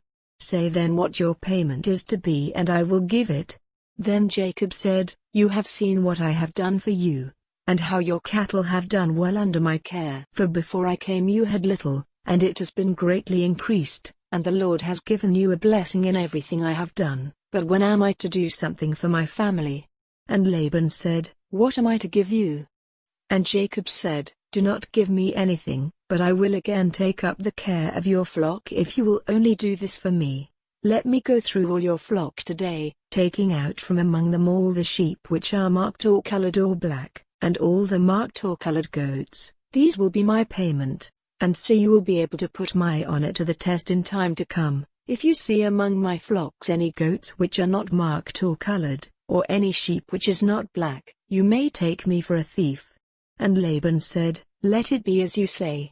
So that day he took all the he-goats which were banded or colored, and all the she-goats which were marked or colored or had white marks, and all the black sheep, and gave them into the care of his sons, and sent them 3 days' journey away, and Jacob took care of the rest of Laban's flock. Then Jacob took young branches of trees, cutting off the skin so that the white wood was seen in bands. And he put the banded sticks in the drinking places where the flock came to get water, and they became with young when they came to the water. And because of this, the flock gave birth to young which were marked with bands of color. These lambs Jacob kept separate, and he put his flock in a place by themselves and not with Laban's flock. And whenever the stronger ones of the flock became with young, Jacob put the sticks in front of them in the drinking places, so that they might become with young when they saw the sticks.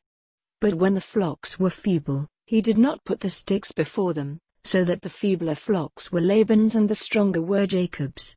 So Jacob's wealth was greatly increased. He had great flocks and women servants and men servants and camels and asses. Chapter 31. Now it came to the ears of Jacob that Laban's sons were saying, Jacob has taken away all our father's property, and in this way he has got all this wealth. And Jacob saw that Laban's feeling for him was no longer what it had been before. Then the Lord said to Jacob, Go back to the land of your fathers, and to your relations, and I will be with you. And Jacob sent for Rachel and Leah to come to him in the field among his flock. And he said to them, It is clear to me that your father's feeling is no longer what it was to me, but the God of my father has been with me, and you have seen how I have done all in my power for your father. But your father has not kept faith with me, and 10 times he has made changes in my payment, but God has kept him from doing me damage. If he said, All those in the flock which have marks are to be yours, then all the flock gave birth to marked young, and if he said, All the banded ones are to be yours, then all the flock had banded young. So God has taken away your father's cattle and has given them to me. And at the time when the flock were with young, I saw in a dream that all the he-goats which were joined with the she-goats were banded and marked and colored. And in my dream the angel of the Lord said to me, Jacob, and I said, Here am I. And he said, See how all the he-goats are banded and marked and colored, for I have seen what Laban has done to you. I am the God of Bethel, where you put oil on the pillar and took an oath to me. Now then, come out of this land and go back to the country of your birth. Then Rachel and Leah said to him in answer, What part or heritage is there for us in our father's house? Are we not as people from a strange country to him?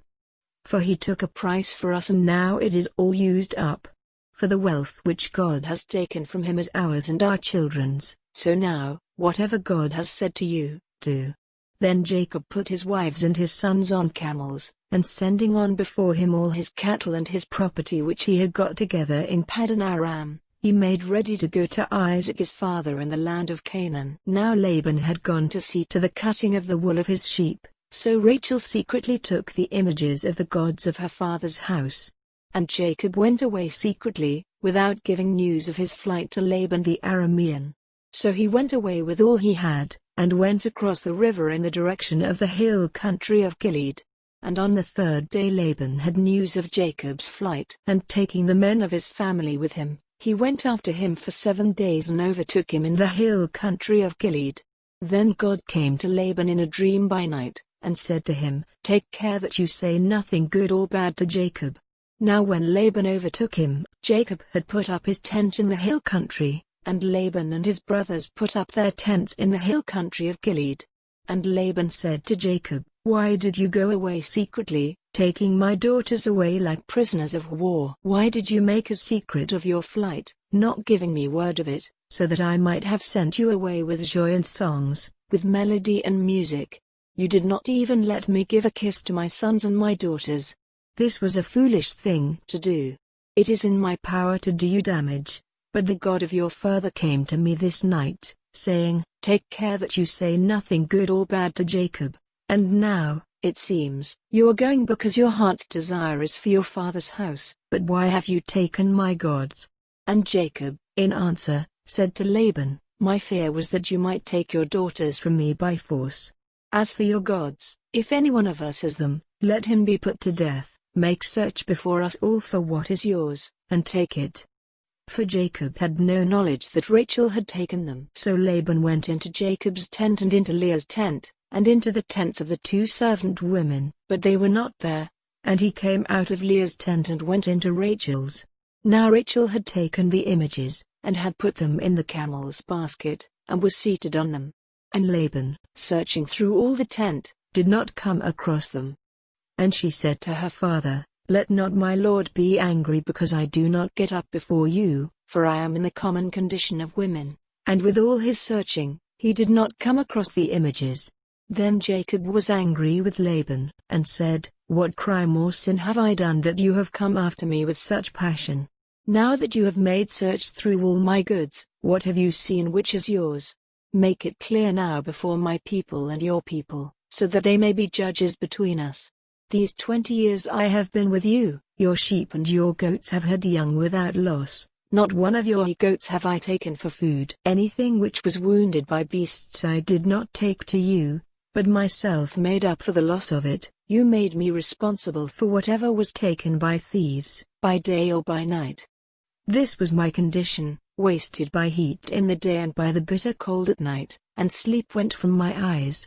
These 20 years I have been in your house. I was your servant for 14 years because of your daughters, and for 6 years I kept your flock, and 10 times was my payment changed. If the God of my father, the God of Abraham and the fear of Isaac, had not been with me, you would have sent me away with nothing in my hands. But God has seen my troubles and the work of my hands, and this night he kept you back."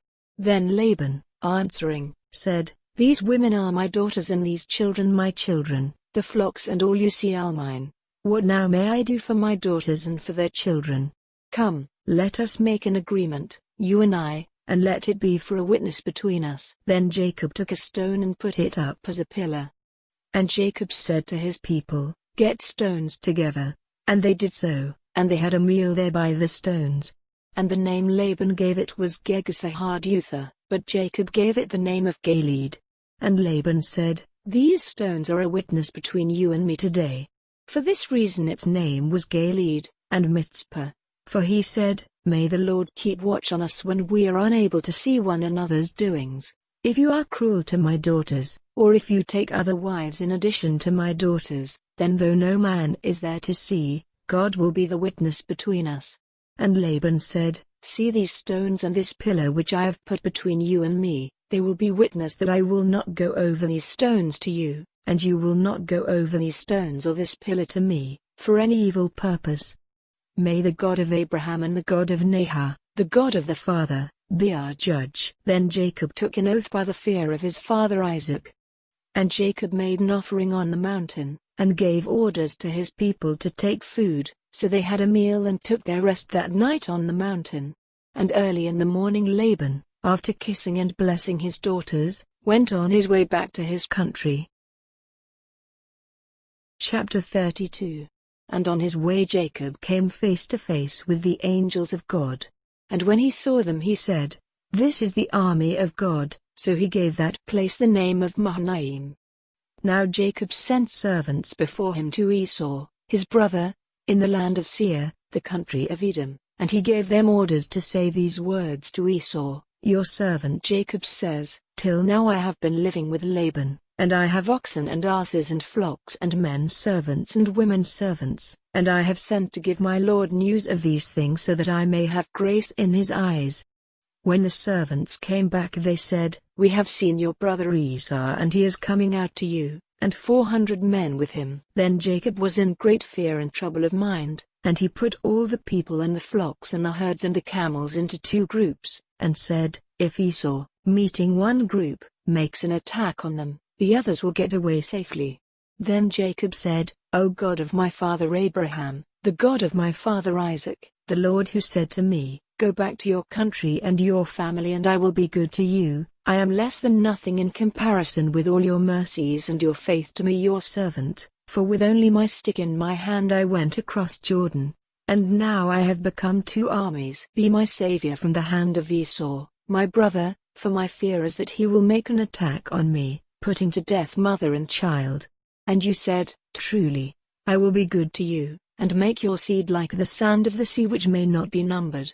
Then he put up his tent there for the night, and from among his goods he took, as an offering for his brother Esau, 200 she-goats and 20 he-goats, 200 females and 20 males from the sheep, 30 camels with their young ones, 40 cows, 10 oxen, 20 asses, and 10 young asses. These he gave to his servants, every herd by itself, and he said to his servants, "Go on before me, and let there be a space between one herd and another."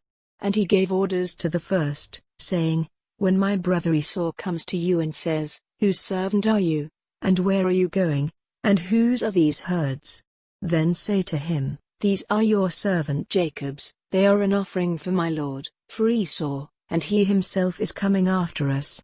And he gave the same orders to the second and the third and to all those who were with the herds, saying, "This is what you are to say to Esau when you see him, and you are to say further, 'Jacob, your servant, is coming after us.' For he said to himself, 'I will take away his wrath by the offering which I have sent on, and then I will come before him, it may be that I will have grace in his eyes.'" So the servants with the offerings went on in front, and he himself took his rest that night in the tents with his people. And in the night he got up, and taking with him his 2 wives and the 2 servant women and his 11 children, he went over the river Jabbok. He took them and sent them over the stream with all he had.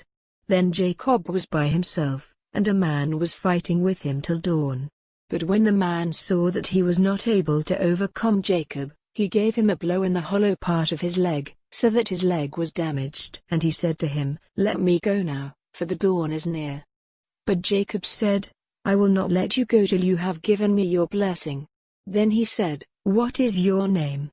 And he said, "Jacob." And he said, "Your name will no longer be Jacob, but Israel, for in your fight with God and with men you have overcome." Then Jacob said, "What is your name?" And he said, "What is my name to you?" Then he gave him a blessing. And Jacob gave that place the name of Peniel, saying, "I have seen God face to face, and still I am living." And while he was going past Peniel, the sun came up. And he went with unequal steps because of his damaged leg. For this reason the children of Israel, even today, never take that muscle in the hollow of the leg as food, because the hollow of Jacob's leg was touched. Chapter 33. Then Jacob, lifting up his eyes, saw Esau coming with his 400 men. So he made a division of the children between Leah and Rachel and the 2 women servants. He put the servants and their children in front, Leah and her children after them, and Rachel and Joseph at the back. And he himself, going before them, went down on his face to the earth 7 times till he came near his brother. Then Esau came running up to him, and folding him in his arms, gave him a kiss, and the 2 of them were overcome with weeping. Then Esau, lifting up his eyes, saw the women and the children, and said, "Who are these with you?" And he said, "The children whom God in his mercy has given to your servant." Then the servants and their children came near, and went down on their faces. And Leah came near with her children, and then Joseph and Rachel, and they did the same. And he said, "What were all those herds which I saw on the way?" And Jacob said, "They were an offering so that I might have grace in my Lord's eyes." But Esau said, "I have enough, keep what is yours, my brother, for yourself." And Jacob said, "Not so, but if I have grace in your eyes, take them as a sign of my love, for I have seen your face as one may see the face of God, and you have been pleased with me. Take my offering then, with my blessing, for God has been very good to me and I have enough." So at his strong request, he took it. And he said, "Let us go on our journey together, and I will go in front." But Jacob said, "My Lord may see that the children are only small, and there are young ones in my flocks and herds. One day's overdriving will be the destruction of all the flock. Do you, my Lord, go on before your servant, I will come on slowly, at the rate at which the cattle and the children are able to go, till I come to my Lord at Seir." And Esau said, "Then keep some of my men with you." And he said, "What need is there for that, if my Lord is pleased with me?" So Esau, turning back that day, went on his way to Seir. And Jacob went on to Succoth, where he made a house for himself and put up tents for his cattle, For this reason the place was named Succoth. So Jacob came safely from Paddan Aram to the town of Shechem in the land of Canaan, and put up his tents near the town. And for 100 bits of money he got from the children of Hamor, the builder of Shechem, the field in which he had put up his tents. And there he put up an altar, naming it El, the God of Israel. Chapter 34. Now Dinah, the daughter whom Leah had by Jacob, went out to see the women of that country. And when Shechem, the son of Hamor the Hivite who was the chief of that land, saw her, he took her by force and had connection with her. Then his heart went out in love to Dinah, the daughter of Jacob, and he said comforting words to her. And Shechem said to Hamor, his father, "Get me this girl for my wife." Now Jacob had word of what Shechem had done to his daughter, but his sons were in the fields with the cattle, and Jacob said nothing till they came. Then Hamor, the father of Shechem, came out to have a talk with Jacob. Now the sons of Jacob came in from the fields when they had news of it, and they were wounded and very angry because of the shame he had done in Israel by having connection with Jacob's daughter, and they said, "Such a thing is not to be done." But Hamor said to them, "Shechem, my son, is full of desire for your daughter. Will you then give her to him for a wife? And let our two peoples be joined together. Give your daughters to us, and take our daughters for yourselves. Go on living with us, and the country will be open to you. Do trade and get property there." And Shechem said to her father and her brothers, "If you will give ear to my request, whatever you say I will give to you. However great you make the bride price and payment, I will give it. Only let me have the girl for my wife." But the sons of Jacob gave a false answer to Shechem and Hamor his father, because of what had been done to Dinah their sister. And they said, "It is not possible for us to give our sister to one who is without circumcision, for that would be a cause of shame to us. But on this condition only will we come to an agreement with you: if every male among you becomes like us and undergoes circumcision, then we will give our daughters to you and take your daughters to us and go on living with you as one people. But if you will not undergo circumcision as we say, then we will take our daughter and go." And their words were pleasing to Hamor and his son Shechem. And without loss of time the young man did as they said, because he had delight in Jacob's daughter, and he was the noblest of his father's house. Then Hamor and Shechem, his son, went to the meeting place of their town, and said to the men of the town, "It is the desire of these men to be at peace with us. Let them then go on living in this country and doing trade here, for the country is wide open before them. Let us take their daughters as wives and let us give them our daughters. But these men will make an agreement with us to go on living with us and to become one people, only on the condition that every male among us undergoes circumcision as they have done. Then will not their cattle and their goods and all their beasts be ours? So let us come to an agreement with them so that they may go on living with us." Then all the men of the town gave ear to the words of Hamor and Shechem his son, and every male in the town underwent circumcision. But on the third day after, before the wounds were well, two of the sons of Jacob, Simeon and Levi, Dinah's brothers, took their swords and came into the town by surprise and put all the males to death. And Hamor and his son they put to death with the sword. And they took Dinah from Shechem's house and went away. And the sons of Jacob came on them when they were wounded and made waste the town because of what had been done to their sister. They took their flocks and their herds and their asses and everything in their town and in their fields, and all their wealth and all their little ones and their wives, everything in their houses they took and made them waste. And Jacob said to Simeon and Levi, "You have made trouble for me and given me a bad name among the people of this country, among the Canaanites and the Perizzites. And because we are small in number they will come together against me and make war on me, and it will be the end of me and all my people." But they said, "Were we to let him make use of our sister as a loose woman?" Chapter 35.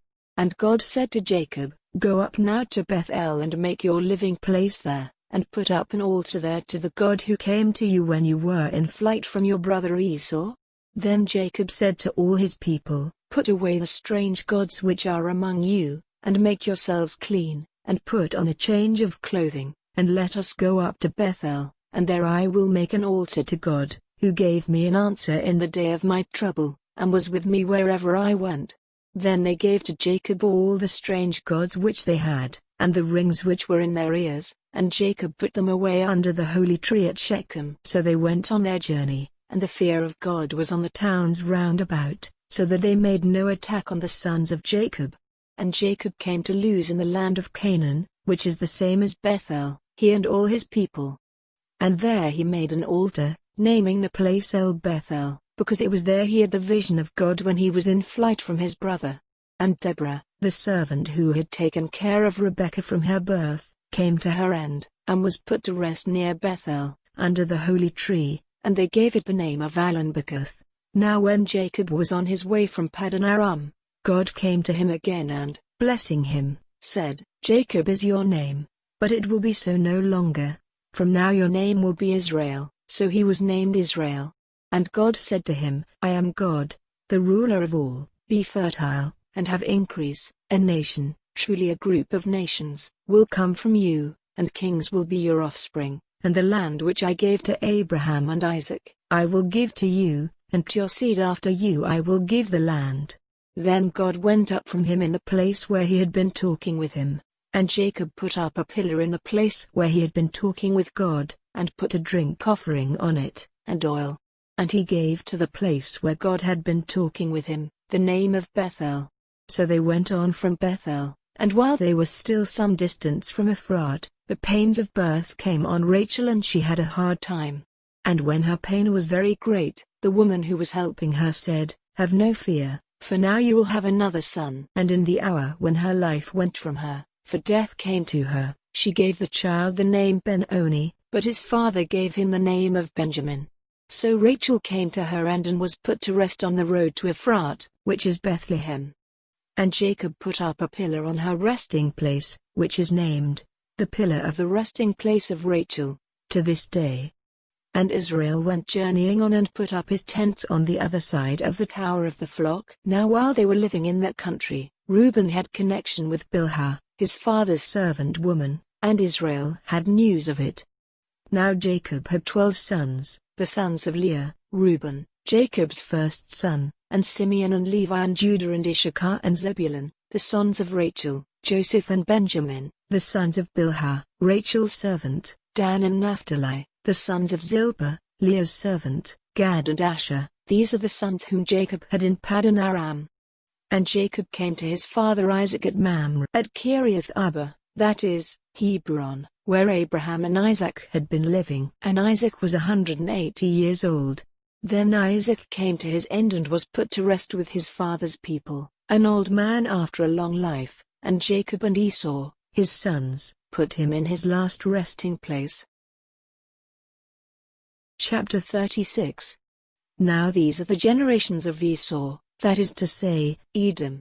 Esau's wives were women of Canaan, Adah, the daughter of Elon the Hittite, and Aholibamah, the daughter of Anah, the daughter of Zibeon the Hivite, and Basemath, Ishmael's daughter, the sister of Nebaioth. Adah had a son Eliphaz, and Basemath was the mother of Ruel. Aholibamah was the mother of Jush, Jalam, and Korah. These are the sons of Esau, whose birth took place in the land of Canaan. Esau took his wives and his sons and his daughters, and all the people of his house, and his beasts and his cattle and all his goods which he had got together in the land of Canaan, and went into the land of Seir, away from his brother Jacob. For their wealth was so great that the land was not wide enough for the two of them and all their cattle. So Esau made his living place in the hill country of Seir. Esau is Edom. And these are the generations of Esau, the father of the Edomites in the hill country of Seir. These are the names of Esau's sons: Eliphaz, the son of Esau's wife Adah, and Ruel, the son of Esau's wife Basemath. The sons of Eliphaz were Man, Omar, Zepho, Gatam, and Kenaz. And Eliphaz, the son of Esau, had connection with a woman named Timnah, who gave birth to Amalek. All these were the children of Esau's wife Adah. And these are the sons of Ruel, Nahath, Zerah, Shammah, and Mizah. They were the children of Esau's wife Basemath. And these are the sons of Esau's wife Aholibamah, the daughter of Anah, the daughter of Zibeon. She was the mother of Jush, Jalam, and Korah.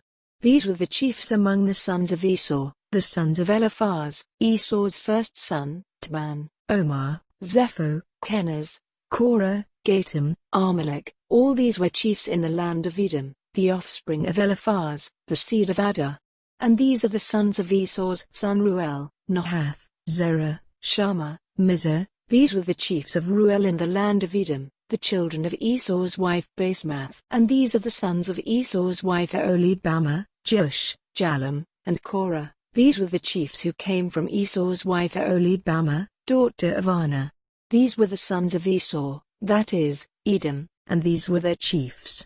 These are the sons of Seir the Horite who were living in that country: Ladan, Shobal, Zibeon, Anah, Dissan, Ezer, and Dissan. These are the chiefs of the Horites, offspring of Seir in the land of Edom.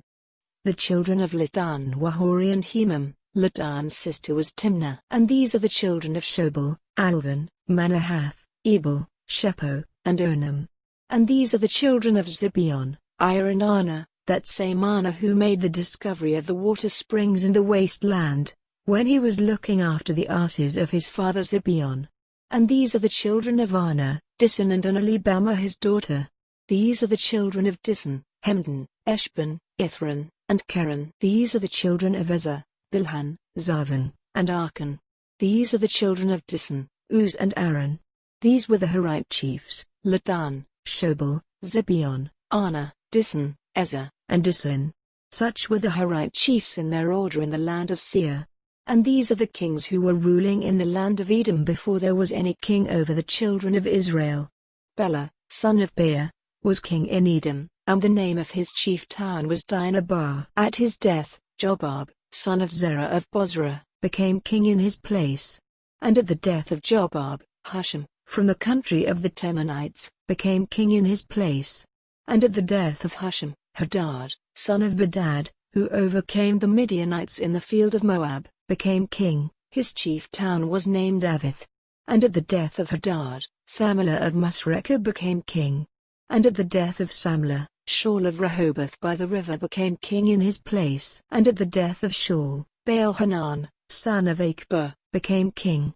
And at the death of Baal-Hanan, Hadar became king in his place. His chief town was named Por, and his wife's name was Mehetabel. She was the daughter of Matred, the daughter of Mezahab. These are the names of the chiefs of Esau in the order of their families and their places: Timnah, Alva, Jetheth, Aholibamah, Ela, Pinion, Kenaz, Tban, Mibsar, Magdiel, Iram. These are the Edomite chiefs, in their places in their heritage. This is Esau, the father of the Edomites. Chapter 37. Now Jacob was living in the land where his father had made a place for himself, in the land of Canaan. These are the generations of Jacob. Joseph, a boy 17 years old, was looking after the flock, together with his brothers, the sons of Bilhah and Zilpah, his father's wives, and Joseph gave their father a bad account of them. Now the love which Israel had for Joseph was greater than his love for all his other children, because he got him when he was an old man, and he had a long coat made for him. And because his brothers saw that Joseph was dearer to his father than all the others, they were full of hate for him, and would not say a kind word to him. Now Joseph had a dream, and he gave his brothers an account of it, which made their hate greater than ever. And he said to them, "Let me give you the story of my dream. We were in the field, getting the grain stems together, and my grain kept upright, and yours came round and went down on the earth before mine." And his brothers said to him, "Are you to be our king? Will you have authority over us?" And because of his dream and his words, their hate for him became greater than ever. Then he had another dream, and gave his brothers an account of it, saying, "I have had another dream. The sun and the moon and 11 stars gave honor to me." And he gave word of it to his father and his brothers. But his father protesting said, "What sort of a dream is this? Am I and your mother and your brothers to go down on our faces to the earth before you?" And his brothers were full of envy, but his father kept his words in mind. Now his brothers went to keep watch over their father's flock in Shechem. And Israel said to Joseph, "Are not your brothers with the flock in Shechem? Come, I will send you to them." And he said to him, "Here am I." And he said to him, "Go now, and see if your brothers are well and how the flock is, then come back and give me word." So he sent him out of the valley of Hebron, and he came to Shechem. And a man saw him wandering in the country, and said to him, What are you looking for? And he said, I am looking for my brothers, please give me word of where they are keeping their flock. And the man said, They have gone away from here. For they said in my hearing, Let us go to Dothan. So Joseph went after them and came up with them at Dothan. But they saw him when he was a long way off, and before he came near them they made a secret design against him to put him to death, saying to one another, See, here comes this dreamer.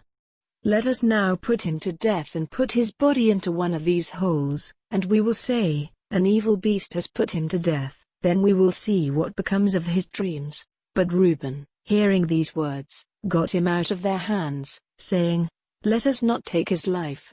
Do not put him to a violent death, but let him be placed in one of the holes. This he said to keep him safe from their hands, with the purpose of taking him back to his father again. So when Joseph came to his brothers, they took off his long coat which he had on, and they took him and put him in the hole. Now the hole had no water in it. Then seating themselves, they took their meal, and looking up, they saw a traveling band of Ishmaelites coming from Gilead on their way to Egypt, with spices and perfumes on their camels. And Judah said to his brothers, What profit is there in putting our brother to death and covering up his blood? Let us give him to these Ishmaelites for a price, and let us not put violent hands on him, for he is our brother, our flesh. And his brothers gave ear to him. And some traders from Midian went by, so pulling Joseph up out of the hole, they gave him to the Ishmaelites for 20 bits of silver, and they took him to Egypt. Now when Reuben came back to the hole, Joseph was not there, and giving signs of grief, he went back to his brothers, and said, The child is gone, what am I to do? Then they took Joseph's coat, and put on it some of the blood from a young goat which they had put to death, and they took the coat to their father, and said, We came across this, is it your son's coat or not? And he saw that it was, and said, It is my son's coat, an evil beast has put him to death. Without doubt Joseph has come to a cruel end. Then Jacob, giving signs of grief, put on haircloth, and went on weeping for his son day after day. And all his sons and all his daughters came to give him comfort, but he would not be comforted, saying with weeping, I will go down to the underworld to my son. So great was his father's sorrow for him. And in Egypt the men of Midian gave him for a price to Potiphar, a captain of high position in Pharaoh's house. Chapter 38. Now at that time, Judah went away from his brothers and became the friend of a man of Adullam named Hira.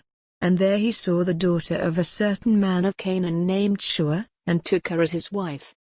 And she gave birth to a son, and he gave him the name And again she gave birth to a son, and he gave him the name Onan.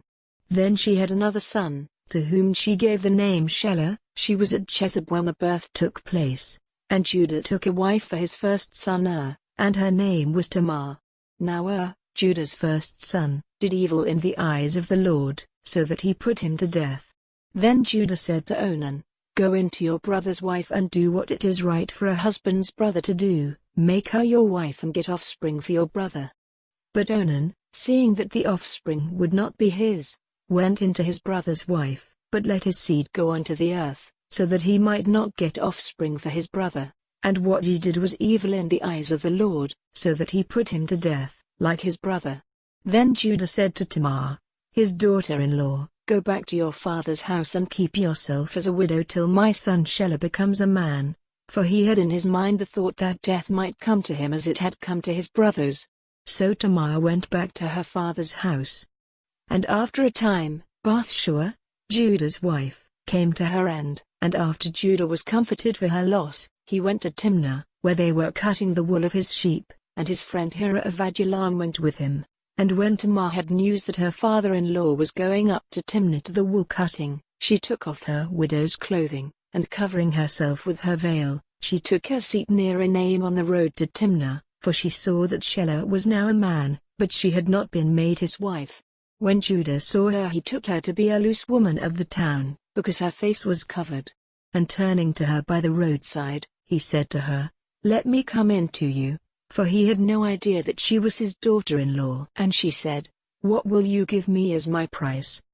And he said, "I will give you a young goat from the flock." And she said, "What will you give me as a sign till you send it?" And he said, "What would you have?" And she said, "Your ring and its cord and the stick in your hand." So he gave them to her and went in to her, and she became with child by him. Then she got up and went away and took off her veil and put on her widow's clothing. Then Judah sent his friend Hira with the young goat, to get back the things which he had given as a sign to the woman, but she was not there. And he put questions to the men of the place, saying, "Where is the loose woman who was in Enaim by the wayside?"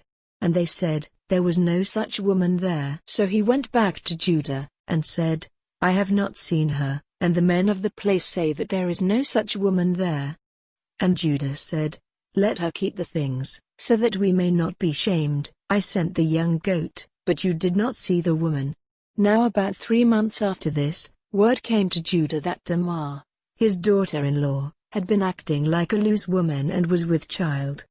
And Judah said, "Take her out and let her be burned." And while she was being taken out, she sent word to her father-in-law, saying, "The man whose property these things are, is the father of my child. Say then, whose are this ring and this cord and this stick?" Then Judah said openly that they were his, and said, "She is more upright than I am, for I did not give her to Shelah my son." And he had no more connection with her. And when the time came for her to give birth, it was clear that there were 2 children in her body. And while she was in the act of giving birth, one of them put out his hand, and the woman who was with her put a red thread round his hand, saying, "This one came out first." But then he took his hand back again, and his brother came first to birth, and the woman said, "What an opening you have made for yourself." So he was named Perez. And then his brother came out, with the red thread round his hand, and he was named Zerah. Chapter 39. Now Joseph was taken down to Egypt, and Potiphar the Egyptian, a captain of high position in Pharaoh's house, got him for a price from the Ishmaelites who had taken him there. And the Lord was with Joseph, and he did well, and he was living in the house of his master the Egyptian. And his master saw that the Lord was with him, making everything he did go well. And having a high opinion of Joseph as his servant, he made him the overseer of his house and gave him control over all he had. And from the time when he made him overseer and gave him control of all his property, the blessing of the Lord was with the Egyptian. Because of Joseph, the blessing of the Lord was on all he had, in the house and in the field. And he gave Joseph control of all his property, keeping no account of anything, but only the food which was put before him. Now Joseph was very beautiful in form and face. And after a time, his master's wife, looking on Joseph with desire, said to him, "Be my lover." But he would not, and said to her, "You see that my master keeps no account of what I do in his house, and has put all his property in my control, so that no one has more authority in this house than I have. He has kept nothing back from me but you, because you are his wife. How then may I do this great wrong, sinning against God?" And day after day she went on requesting Joseph to come to her and be her lover, but he would not give ear to her.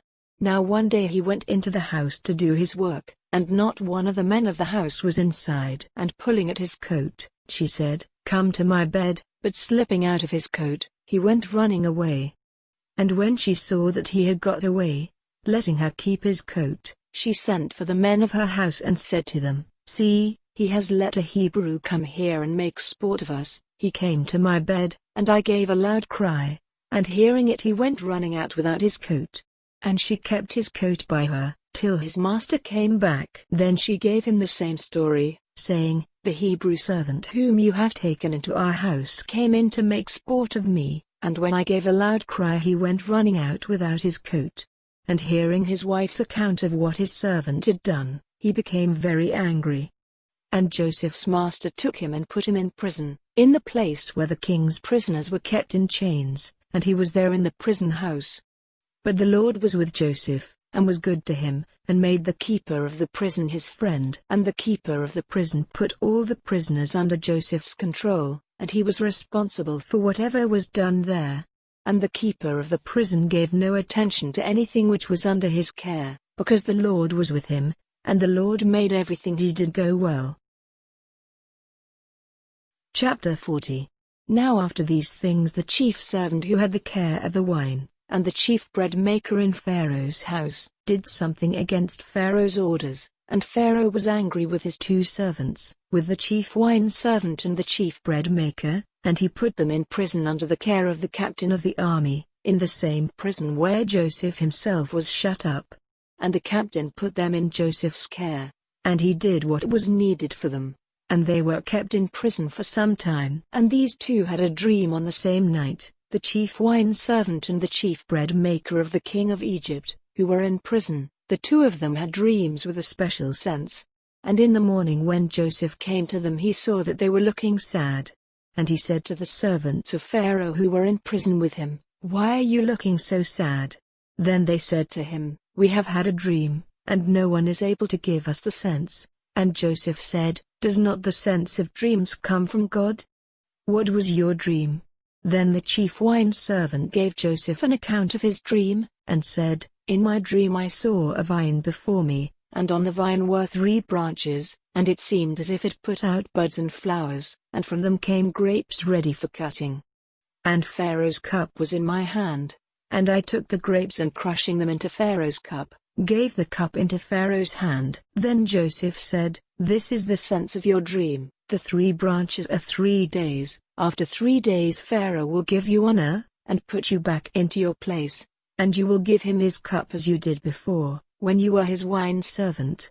But keep me in mind when things go well for you, and be good to me and say a good word for me to Pharaoh and get me out of this prison, for truly I was taken by force from the land of the Hebrews, and I have done nothing for which I might be put in prison." Now when the chief bread maker saw that the first dream had a good sense, he said to Joseph, "I had a dream, and in my dream there were 3 baskets of white bread on my head, and in the top basket were all sorts of cooked meats for Pharaoh, and the birds were taking them out of the baskets on my head." Then Joseph said, "This is the sense of your dream. The 3 baskets are 3 days. After 3 days Pharaoh will take you out of prison, hanging you on a tree, so that your flesh will be food for birds." Now the 3rd day was Pharaoh's birthday, and he gave a feast for all his servants, and he gave honor to the chief wine servant and the chief bread maker among the others. And he put the chief wine servant back in his old place, and he gave the cup into Pharaoh's hand. But the chief bread maker was put to death by hanging, as Joseph had said. But the wine servant did not keep Joseph in mind or give a thought to him. Chapter 41. Now after 2 years had gone by, Pharaoh had a dream, and in his dream he was by the side of the Nile, and out of the Nile came 7 cows, good-looking and fat, and their food was the river grass. And after them 7 other cows came out of the Nile, poor-looking and thin, and they were by the side of the other cows. And the 7 thin cows made a meal of the 7 fat cows. Then Pharaoh came out of his sleep, but he went to sleep again and had a second dream, in which he saw 7 heads of grain, full and good, all on one stem. And after them came up 7 other heads, thin and wasted by the east wind. And the 7 thin heads made a meal of the good heads. And when Pharaoh was awake he saw it was a dream. And in the morning his spirit was troubled, and he sent for all the wise men of Egypt and all the holy men, and put his dream before them.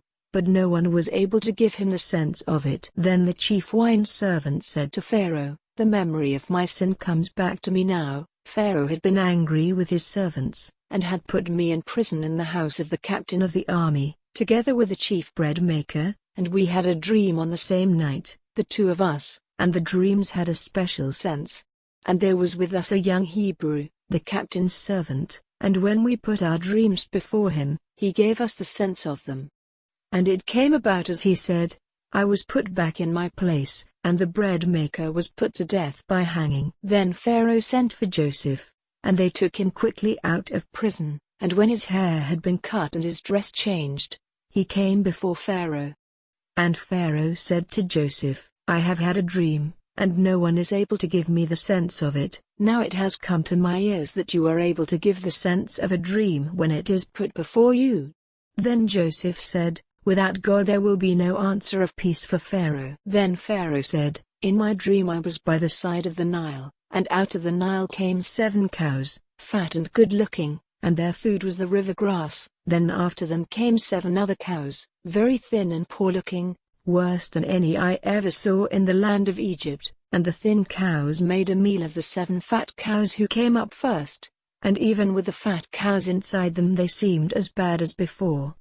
And so I came out of my sleep, and again in a dream I saw 7 heads of grain, full and good, coming up on one stem, and then I saw 7 other heads, dry, thin, and wasted by the east wind, coming up after them, and the 7 thin heads made a meal of the 7 good heads, and I put this dream before the wise men, but not one of them was able to give me the sense of it. Then Joseph said, these 2 dreams have the same sense. God has made clear to Pharaoh what he is about to do. The 7 fat cows are 7 years, and the 7 good heads of grain are 7 years, the 2 have the same sense. The 7 thin and poor-looking cows who came up after them are 7 years, and the 7 heads of grain, dry and wasted by the east wind, are 7 years when there will be no food. As I said to Pharaoh before, God has made clear to him what he is about to do.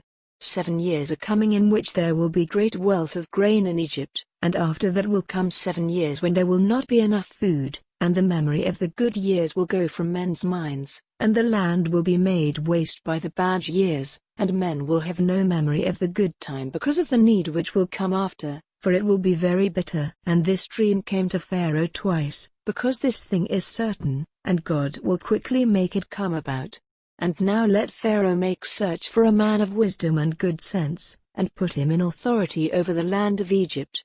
Let Pharaoh do this, and let him put overseers over the land of Egypt to put in store a 5th part of the produce of the land in the good years. And let them get together all the food in those good years and make a store of grain under Pharaoh's control for the use of the towns, and let them keep it. And let that food be kept in store for the land till the 7 bad years which are to come in Egypt, so that the land may not come to destruction through need of food. And this seemed good to Pharaoh and to all his servants. Then Pharaoh said to his servants, where may we get such a man as this, a man in whom is the Spirit of God? And Pharaoh said to Joseph, seeing that God has made all this clear to you, there is no other man of such wisdom and good sense as you. You, then, are to be over my house, and all my people will be ruled by your word. Only as king will I be greater than you. And Pharaoh said to Joseph, see, I have put you over all the land of Egypt. Then Pharaoh took off his ring from his hand and put it on Joseph's hand, and he had him clothed with the best linen, and put a chain of gold round his neck, and he made him take his seat in the second of his carriages, and they went before him crying, make way. So he made him ruler over all the land of Egypt.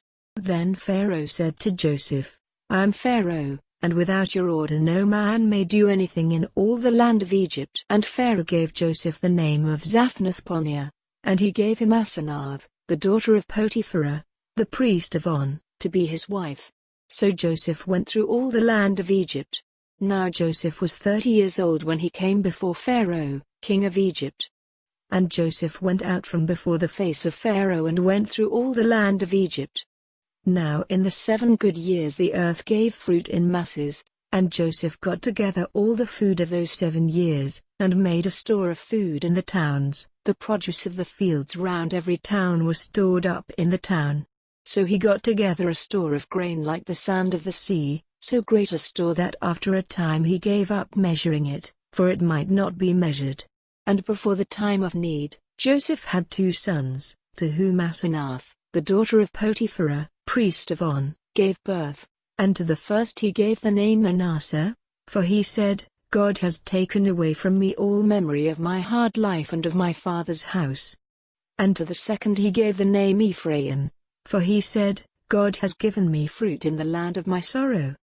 And so the 7 good years in Egypt came to an end.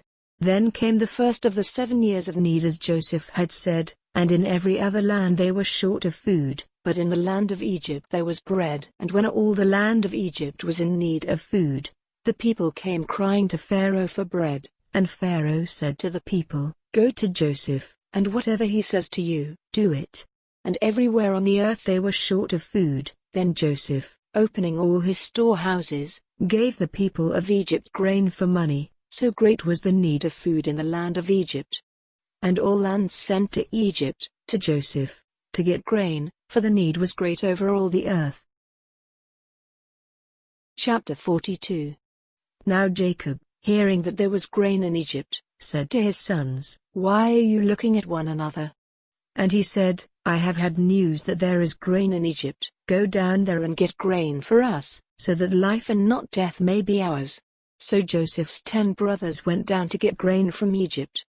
But Jacob did not send Benjamin, Joseph's brother, with them, for fear, as he said, that some evil might come to him. And the sons of Israel came with all the others to get grain, for they were very short of food in the land of Canaan.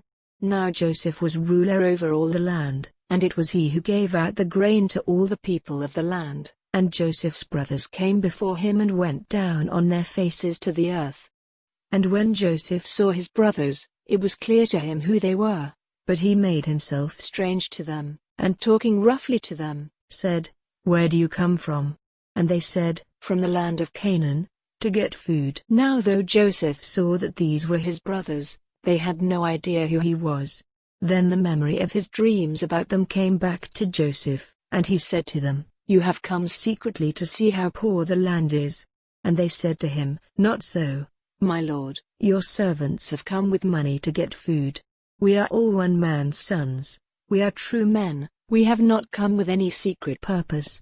And he said to them, "No, but you have come to see how poor the land is." Then they said, "We your servants are 12 brothers, sons of one man in the land of Canaan. The youngest of us is now with our father, and one is dead." And Joseph said, "It is as I said, you have come with some secret purpose, but in this way will you be put to the test. By the life of Pharaoh, you will not go away from this place till your youngest brother comes here. Send one of your number to get your brother, and the rest of you will be kept in prison, so that your words may be tested to see if you are true. If not, by the life of Pharaoh, your purpose is certainly secret." So he put them in prison for 3 days. And on the 3rd day Joseph said to them, "Do this, if you would keep your lives, for I am a God-fearing man. If you are true men, let one of you be kept in prison, while you go and take grain for the needs of your families, and come back to me with your youngest brother, so that your words may be seen to be true, and you will not be put to death. This is what you are to do." And they said to one another, "Truly, we did wrong to our brother, for we saw his grief of mind, and we did not give ear to his prayers. That is why this trouble has come on us." And Reuben said to them, "Did I not say to you, do the child no wrong? But you gave no attention, so now, punishment has come on us for his blood." They were not conscious that the sense of their words was clear to Joseph, for he had been talking to them through one who had knowledge of their language. And turning away from them, he was overcome with weeping. Then he went on talking to them again and took Simeon and put chains on him before their eyes. Then Joseph gave orders for their bags to be made full of grain, and for every man's money to be put back into his bag, and for food to be given them for the journey, which was done. Then they put the bags of grain on their asses and went away. Now at their night's resting place one of them, opening his bag to give his ass some food, saw his money in the mouth of the bag. And he said to his brothers, "My money has been given back. It is in my bag." Then their hearts became full of fear, and turning to one another they said, "What is this which God has done to us?" So when they came to Jacob their father, in the land of Canaan, they gave him an account of all their experiences, saying, "The man who is the ruler of the country was rough with us and put us in prison, saying that we had come with a secret evil purpose. And we said to him, We are true men, we have no evil designs. We are 12 brothers, sons of our father, one is dead, and the youngest is now with our father in the land of Canaan." And the ruler of the land said, "In this way I may be certain that you are true men.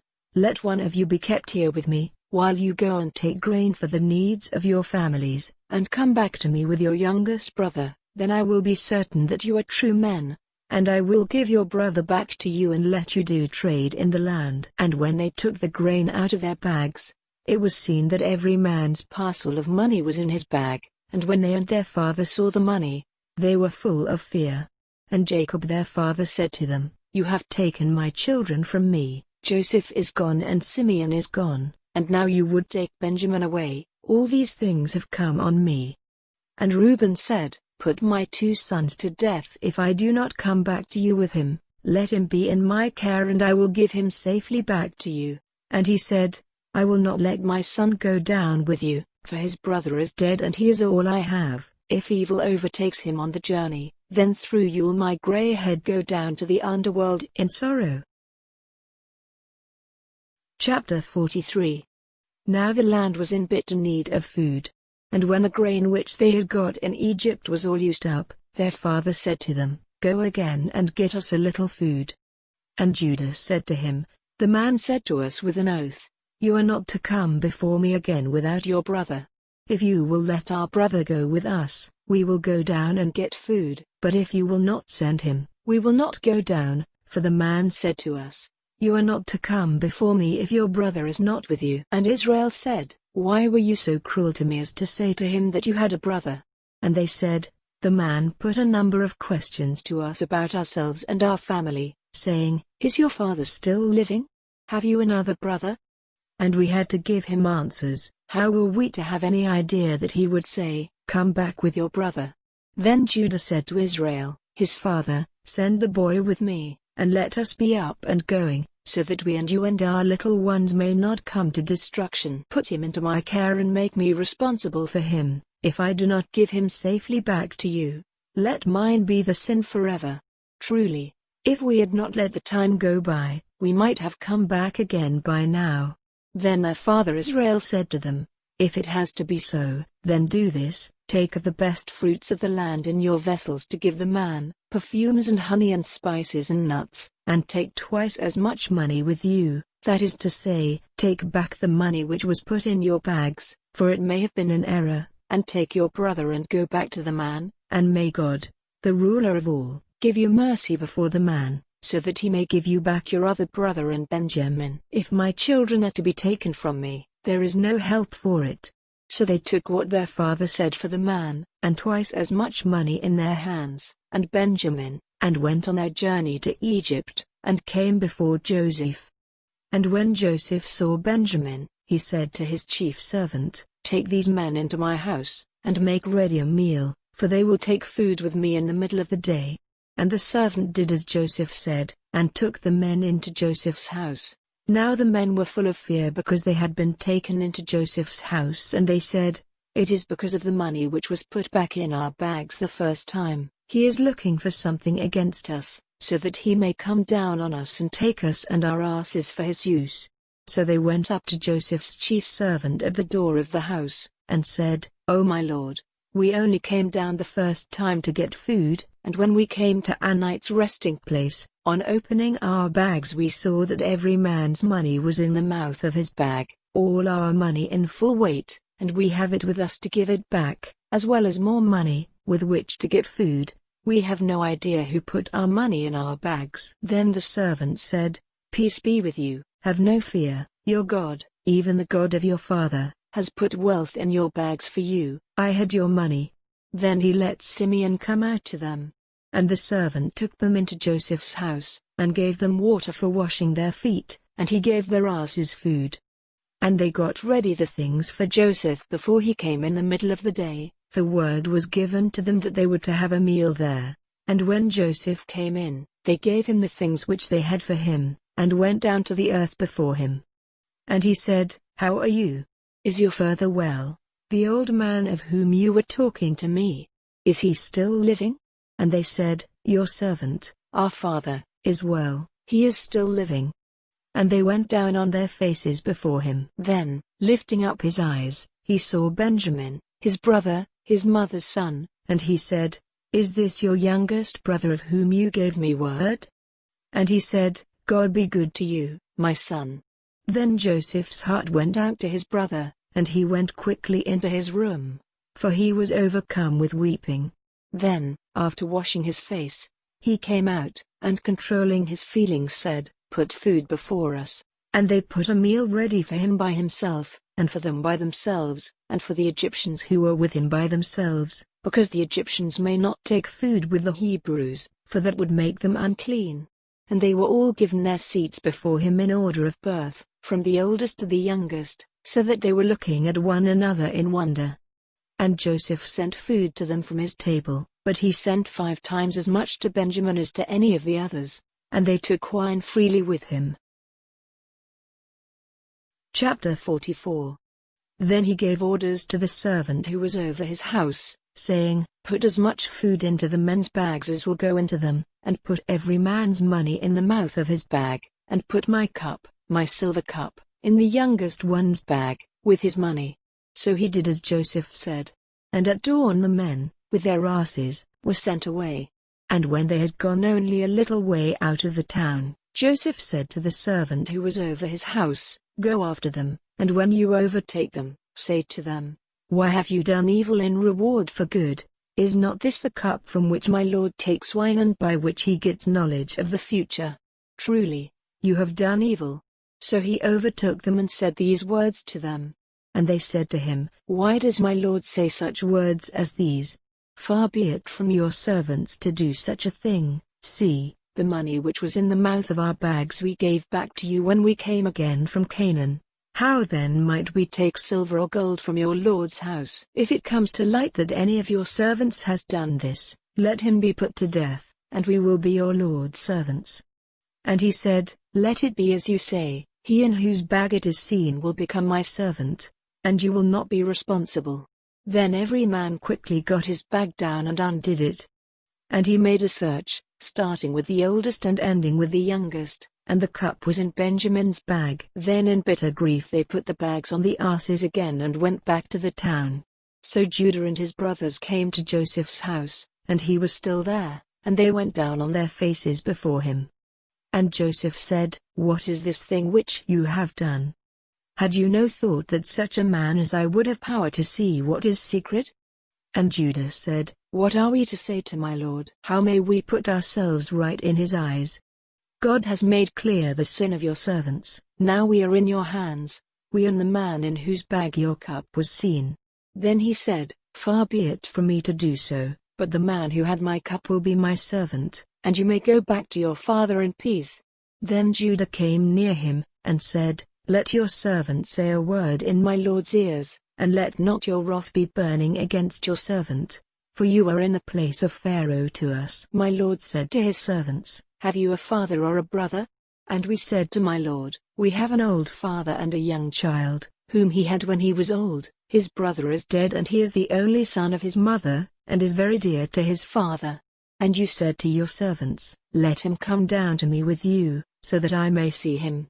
And we said to my Lord, 'His father will not let him go, for if he went away his father would come to his death.' But you said to your servants, 'If your youngest brother does not come with you, you will not see my face again.' And when we went back to your servant, our father, we gave him an account of my Lord's words. And our father said, 'Go again and get us a little food.' And we said, 'Only if our youngest brother goes with us will we go down. For we may not see the man's face again if our youngest brother is not with us.' And our father said to us, 'You have knowledge that my wife gave me 2 sons, the one went away from me, and I said, Truly he has come to a violent death, and from that time I have not seen him. If now you take this one from me, and some evil comes to him, you will make my gray head go down in sorrow to the underworld. If then I go back to your servant, my father, without the boy, because his life and the boy's life are one, when he sees that the boy is not with us, he will come to his death, and our father's gray head will go down in sorrow to the underworld. For I made myself responsible for the boy to my father, saying, If I do not give him safely back to you, let mine be the sin forever. So now let me be my Lord's servant here in place of the boy, and let him go back with his brothers. For how may I go back to my father without the boy, and see the evil which will come on my father?"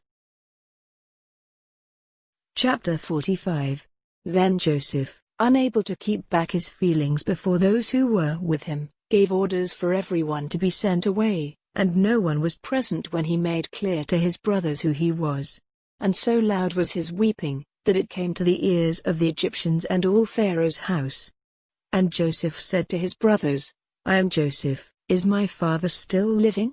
But his brothers were not able to give him an answer, for they were troubled before him. Then Joseph said to his brothers, Come near to me.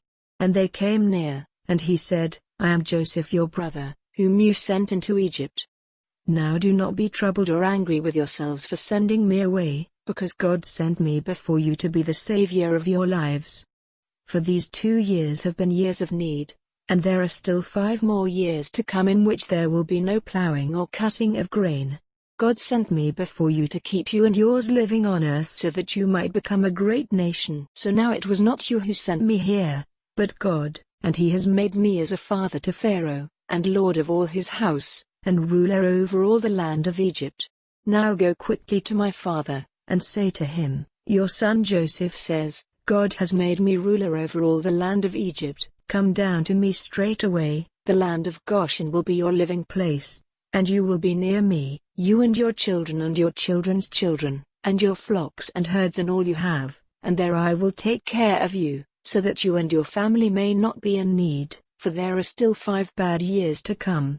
Now truly, your eyes see, and the eyes of my brother Benjamin see, that it is my mouth which says these things to you. Give my father word of all my glory in Egypt and of all you have seen, and come back quickly with my father. Then, weeping, he took Benjamin in his arms, and Benjamin himself was weeping on Joseph's neck.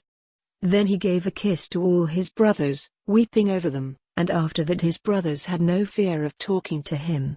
And news of these things went through Pharaoh's house, and it was said that Joseph's brothers were come. And it seemed good to Pharaoh and his servants. And Pharaoh said to Joseph, Say to your brothers, Put your goods on your beasts and go back to the land of Canaan, and get your father and your families and come back to me. And I will give you all the good things of Egypt, and the fat of the land will be your food. And say to them, This you are to do, take carts from the land of Egypt for your little ones and for your wives, and get your father and come back. And take no thought for your goods, for the best of all the land of Egypt is yours. And the children of Israel did as he said, and Joseph gave them carts as had been ordered by Pharaoh, and food for their journey. To every one of them he gave 3 changes of clothing, but to Benjamin he gave 300 bits of silver and 5 changes of clothing. And to his father he sent 10 asses with good things from Egypt on their backs, and 10 she-asses with grain and bread and food for his father on the journey. And he sent his brothers on their way, and said to them, See that you have no argument on the road. So they went up from Egypt and came to the land of Canaan, to their father Jacob. And they said to him, Joseph is living, and is ruler over all the land of Egypt. And at this word Jacob was quite overcome, for he had no faith in it. And they gave him an account of everything Joseph had said to them, and when he saw the carts which Joseph had sent for them, his spirit came back to him, and Israel said, It is enough. Joseph my son is still living. I will go and see him before my death. Chapter 46. And Israel went on his journey with all he had, and came to Beersheba, where he made offerings to the God of his father Isaac. And God said to Israel in a night vision, Jacob, Jacob. And he said, Here am I. And he said, I am God, the God of your father. Go down to Egypt without fear, for I will make a great nation of you there. I will go down with you to Egypt, and I will see that you come back again, and at your death Joseph will put his hands on your eyes. Then Jacob went on from Beersheba, and the sons of Jacob took their father and their little ones and their wives in the carts which Pharaoh had sent for them. And they took their cattle and all the goods which they had got in the land of Canaan, and came to Egypt, even Jacob and all his seed, his sons and his sons' sons. His daughters and his daughters' sons and all his family he took with him into Egypt. And these are the names of the children of Israel who came into Egypt, even Jacob and all his sons: Reuben, Jacob's oldest son, and the sons of Reuben, Hanok and Palu and Hezron and Carmi, and the sons of Simeon, Jemuel and Jamin and Ohad and Jachin and Zohar and Shaul, the son of a woman of Canaan, and the sons of Levi, Gershon, Kohath, and Merari, and the sons of Judah, and Onan and the Shelah and Perez and Zerah. But and Onan had come to their death in the land of Canaan, And the sons of Perez were Hezron and Hamul. And the sons of Issachar, Tola and Pu and Job and the Shimron. And the sons of Zebulun, Sidon, Elon and Jaleel. All these, together with his daughter Dinah, were the children of Leah, whom Jacob had by her in Paddan Aram. They were 33 in number.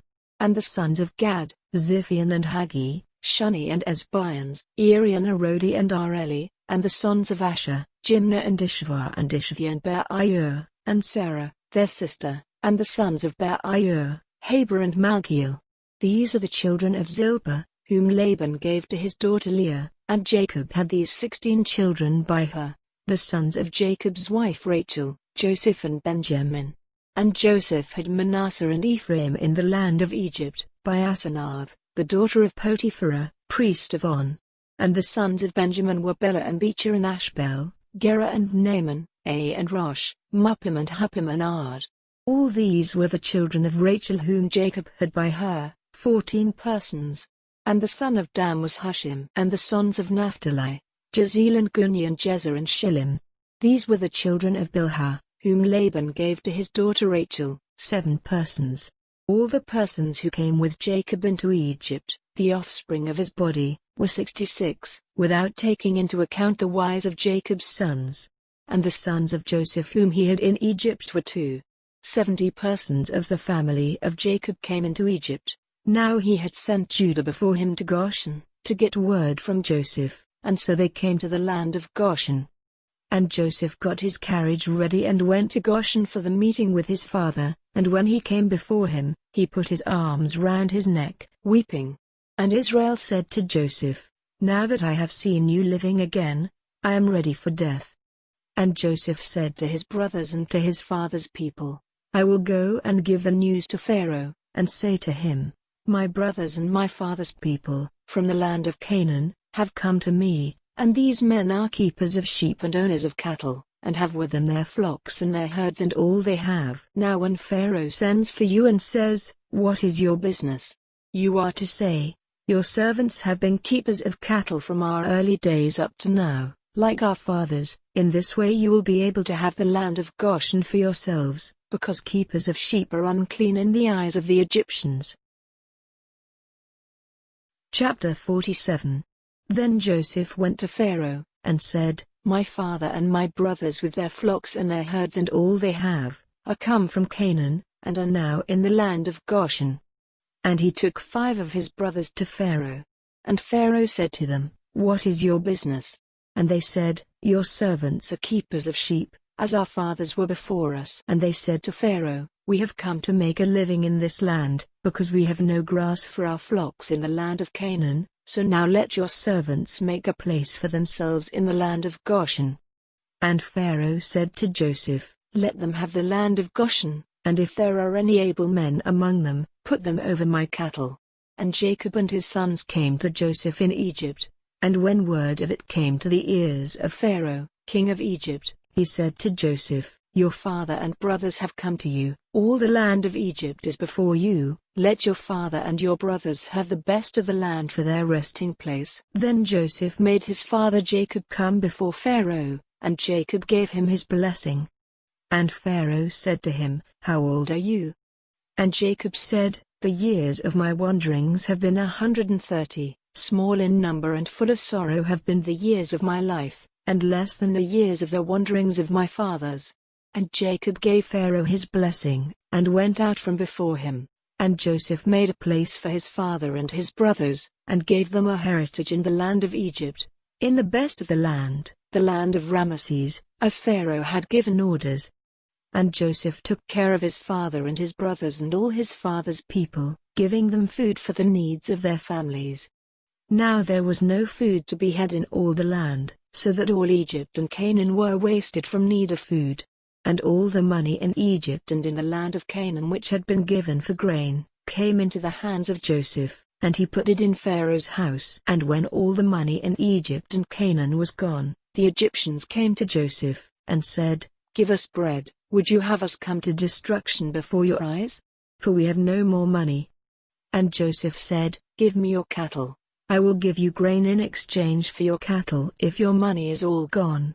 So they took their cattle to Joseph, and he gave them bread in exchange for their horses and flocks and herds and asses. So all that year he gave them food in exchange for their cattle. And when that year was ended, they came to him in the second year, and said, We may not keep it from our lord's knowledge that all our money is gone, and all the herds of cattle are my lord's. There is nothing more to give my lord but our bodies and our land. Are we to come to destruction before your eyes, we and our land? Take us and our land and give us bread, and we and our land will be servants to Pharaoh, and give us seed so that we may have life and the land may not become waste. So Joseph got all the land in Egypt for Pharaoh, for every Egyptian gave up his land in exchange for food, because of their great need. So all the land became Pharaoh's. And as for the people, he made servants of them, town by town, from one end of Egypt to the other. Only he did not take the land of the priests, for the priests had their food given them by Pharaoh, and having what Pharaoh gave them, they had no need to give up their land. Then Joseph said to the people, I have made you and your land this day the property of Pharaoh. Here is seed for you to put in your fields. And when the grain is cut, you are to give a fifth part to Pharaoh, and 4 parts will be yours for seed and food, and for your families and your little ones. And they said to him, Truly you have kept us from death. May we have grace in your eyes, and we will be Pharaoh's servants. Then Joseph made a law which is in force to this day, that Pharaoh was to have the 5th part, only the land of the priests did not become his. And so Israel was living among the Egyptians in the land of Goshen, and they got property there, and became very great in numbers and in wealth. And Jacob was living in the land of Goshen for 17 years, so the years of his life were 147. And the time of his death came near, and he sent for his son Joseph and said to him, If now I am dear to you, put your hand under my leg and take an oath that you will not put me to rest in Egypt, but when I go to my fathers, you are to take me out of Egypt and put me to rest in their last resting place. And he said, I will do so. And he said, Take an oath to me. And he took an oath to him, and Israel gave worship on the bed's head. Chapter 48. Now after these things, word came to Joseph that his father was ill, and he took with him his sons Manasseh and Ephraim. And when they said to Jacob, Your son Joseph is coming to see you, then Israel, getting all his strength together, had himself lifted up in his bed. And Jacob said to Joseph, God, the ruler of all, came to me in a vision at Luz in the land of Canaan, and gave me his blessing, and said to me, Truly, I will make you fertile and give you increase and will make of you a great family of nations, and I will give this land to your seed after you to be their heritage forever. And now your 2 sons who came to birth in Egypt before I came to you here, are mine. Ephraim and Manasseh will be mine, in the same way as Reuben and Simeon are. And any other offspring which you have after them, will be yours, and will be named after their brothers in their heritage. And as for me, when I came from Paddan, death overtook Rachel on the way, when we were still some distance from Ephrat, and I put her to rest there on the road to Ephrat, which is Bethlehem. Then Israel, looking at Joseph's sons, said, Who are these? And Joseph said to his father, They are my sons, whom God has given me in this land. And he said, Let them come near me, and I will give them a blessing. Now because Israel was old, his eyes were no longer clear, and he was not able to see. So he made them come near to him, and he gave them a kiss, folding them in his arms. And Israel said to Joseph, I had no hope of seeing your face again, but God in his mercy has let me see you and your children. Then Joseph took them from between his knees, and went down on his face to the earth. Then taking Ephraim with his right hand, Joseph put him at Israel's left side, and with his left hand he put Manasseh at Israel's right side, placing them near him. And Israel, stretching out his right hand, put it on the head of Ephraim, the younger, and his left hand on the head of Manasseh, crossing his hands on purpose, for Manasseh was the older. And he gave Joseph a blessing, saying, May the God to whom my fathers, Abraham and Isaac, gave worship, the God who has taken care of me all my life till this day, the angel who has been my Savior from all evil, send his blessing on these children, and let my name and the name of my fathers, Abraham and Isaac, be given to them, and let them become a great nation in the earth. Now when Joseph saw that his father had put his right hand on the head of Ephraim, it did not seem right to him, and lifting his father's hand he would have put it on the head of Manasseh. And Joseph said to his father, Not so, my father, for this is the older, put your right hand on his head.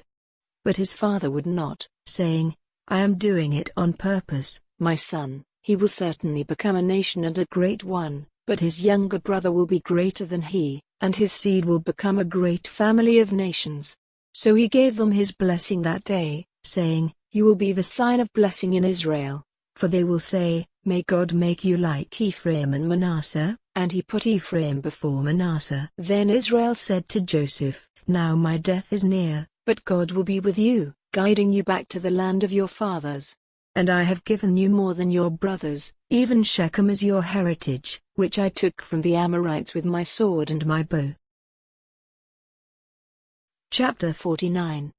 And Jacob sent for his sons, and said, Come together, all of you, so that I may give you news of your fate in future times. Come near, O sons of Jacob, and give ear to the words of Israel your father. Reuben, you are my oldest son, the first fruit of my strength, first in pride and first in power, but because you were uncontrolled, the first place will not be yours, for you went up to your father's bed, even his bride bed, and made it unclean. Simeon and Levi are brothers. Deceit and force are their secret designs. Take no part in their secrets, O my soul, keep far away, O my heart, from their meetings, for in their wrath they put men to death, and for their pleasure even oxen were wounded. A curse on their passion, for it was bitter, and on their wrath, for it was cruel. I will let their heritage in Jacob be broken up, driving them from their places in Israel. To you, Judah, will your brothers give praise, your hand will be on the neck of your haters, your father's sons will go down to the earth before you. Judah is a young lion, like a lion full of meat you have become great, my son. Now he takes his rest like a lion stretched out and like an old lion. By whom will his sleep be broken? The rod of authority will not be taken from Judah, and he will not be without a lawgiver, till he comes who has the right to it, and the peoples will put themselves under his rule. Knotting his ass's cord to the vine, and his young ass to the best vine, washing his robe in wine, and his clothing in the blood of grapes, his eyes will be dark with wine, and his teeth white with milk. The resting place of Zebulun will be by the sea, and he will be a harbor for ships. The edge of his land will be by Zidon.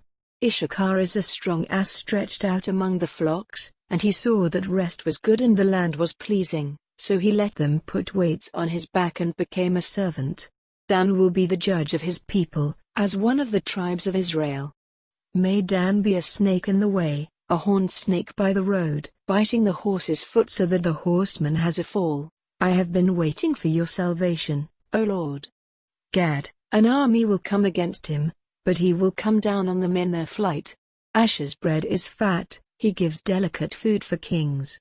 Naphtali is a roe let loose, giving fair young ones. Joseph is a young ox, whose steps are turned to the fountain. He was troubled by the archers, they sent out their arrows against him, cruelly wounding him, but their bows were broken by a strong one, and the cords of their arms were cut by the strength of Jacob, by the name of the stone of Israel, even by the God of your father, who will be your help, and by the ruler of all, who will make you full with blessings from heaven on high, blessings of the deep stretched out under the earth, blessings of the breasts and of the fertile body, blessings of sons, old and young, to the Father, blessings of the oldest O mountains and the fruit of the eternal hills. Let them come on the head of Joseph, on the crown of him who was separate from his brothers. Benjamin is a wolf, searching for meat. In the morning he takes his food, and in the evening he makes division of what he has taken.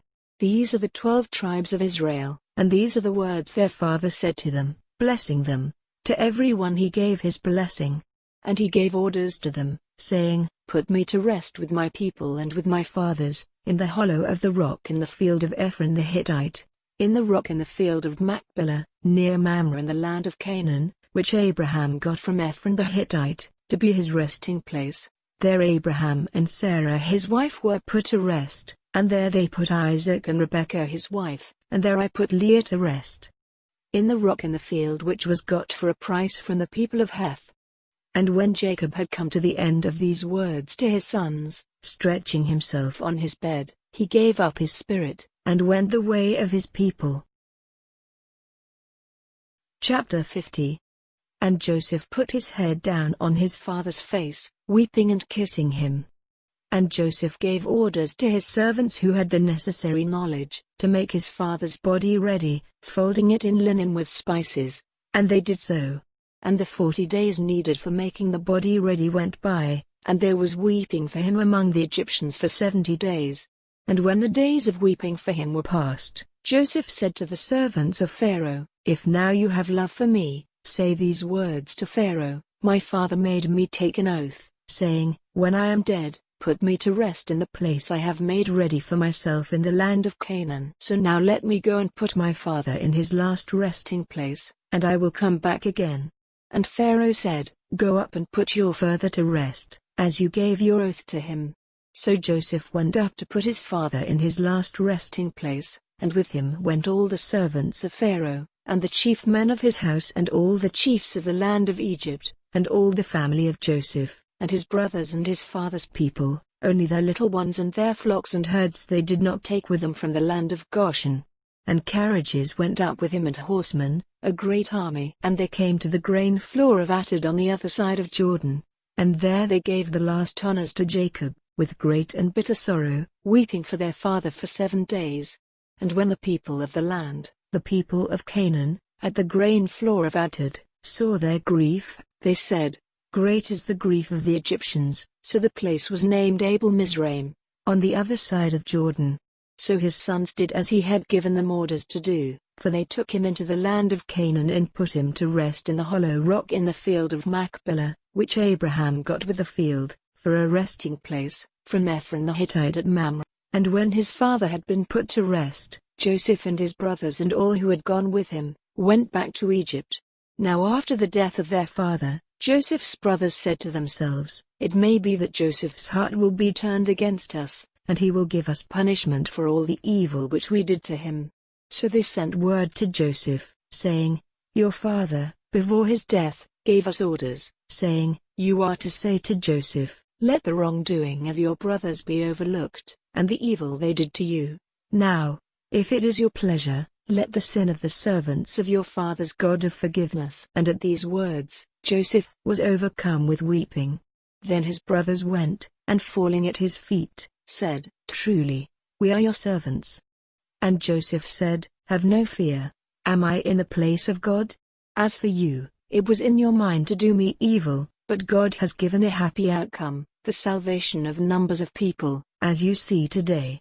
So now, have no fear, for I will take care of you and your little ones." So he gave them comfort with kind words. Now Joseph and all his father's family went on living in Egypt, and the years of Joseph's life were 110. And Joseph saw Ephraim's children of the 3rd generation, and the children of Machir, the son of Manasseh, came to birth on Joseph's knees. Then Joseph said to his brothers, "The time of my death has come, but God will keep you in mind and take you out of this land into the land which he gave by his oath to Abraham and Isaac and Jacob." Then Joseph made the children of Israel take an oath, saying, "God will certainly give effect to his word, and you are to take my bones away from here." So Joseph came to his death, being 110 years old. And they made his body ready, and he was put in a chest in Egypt.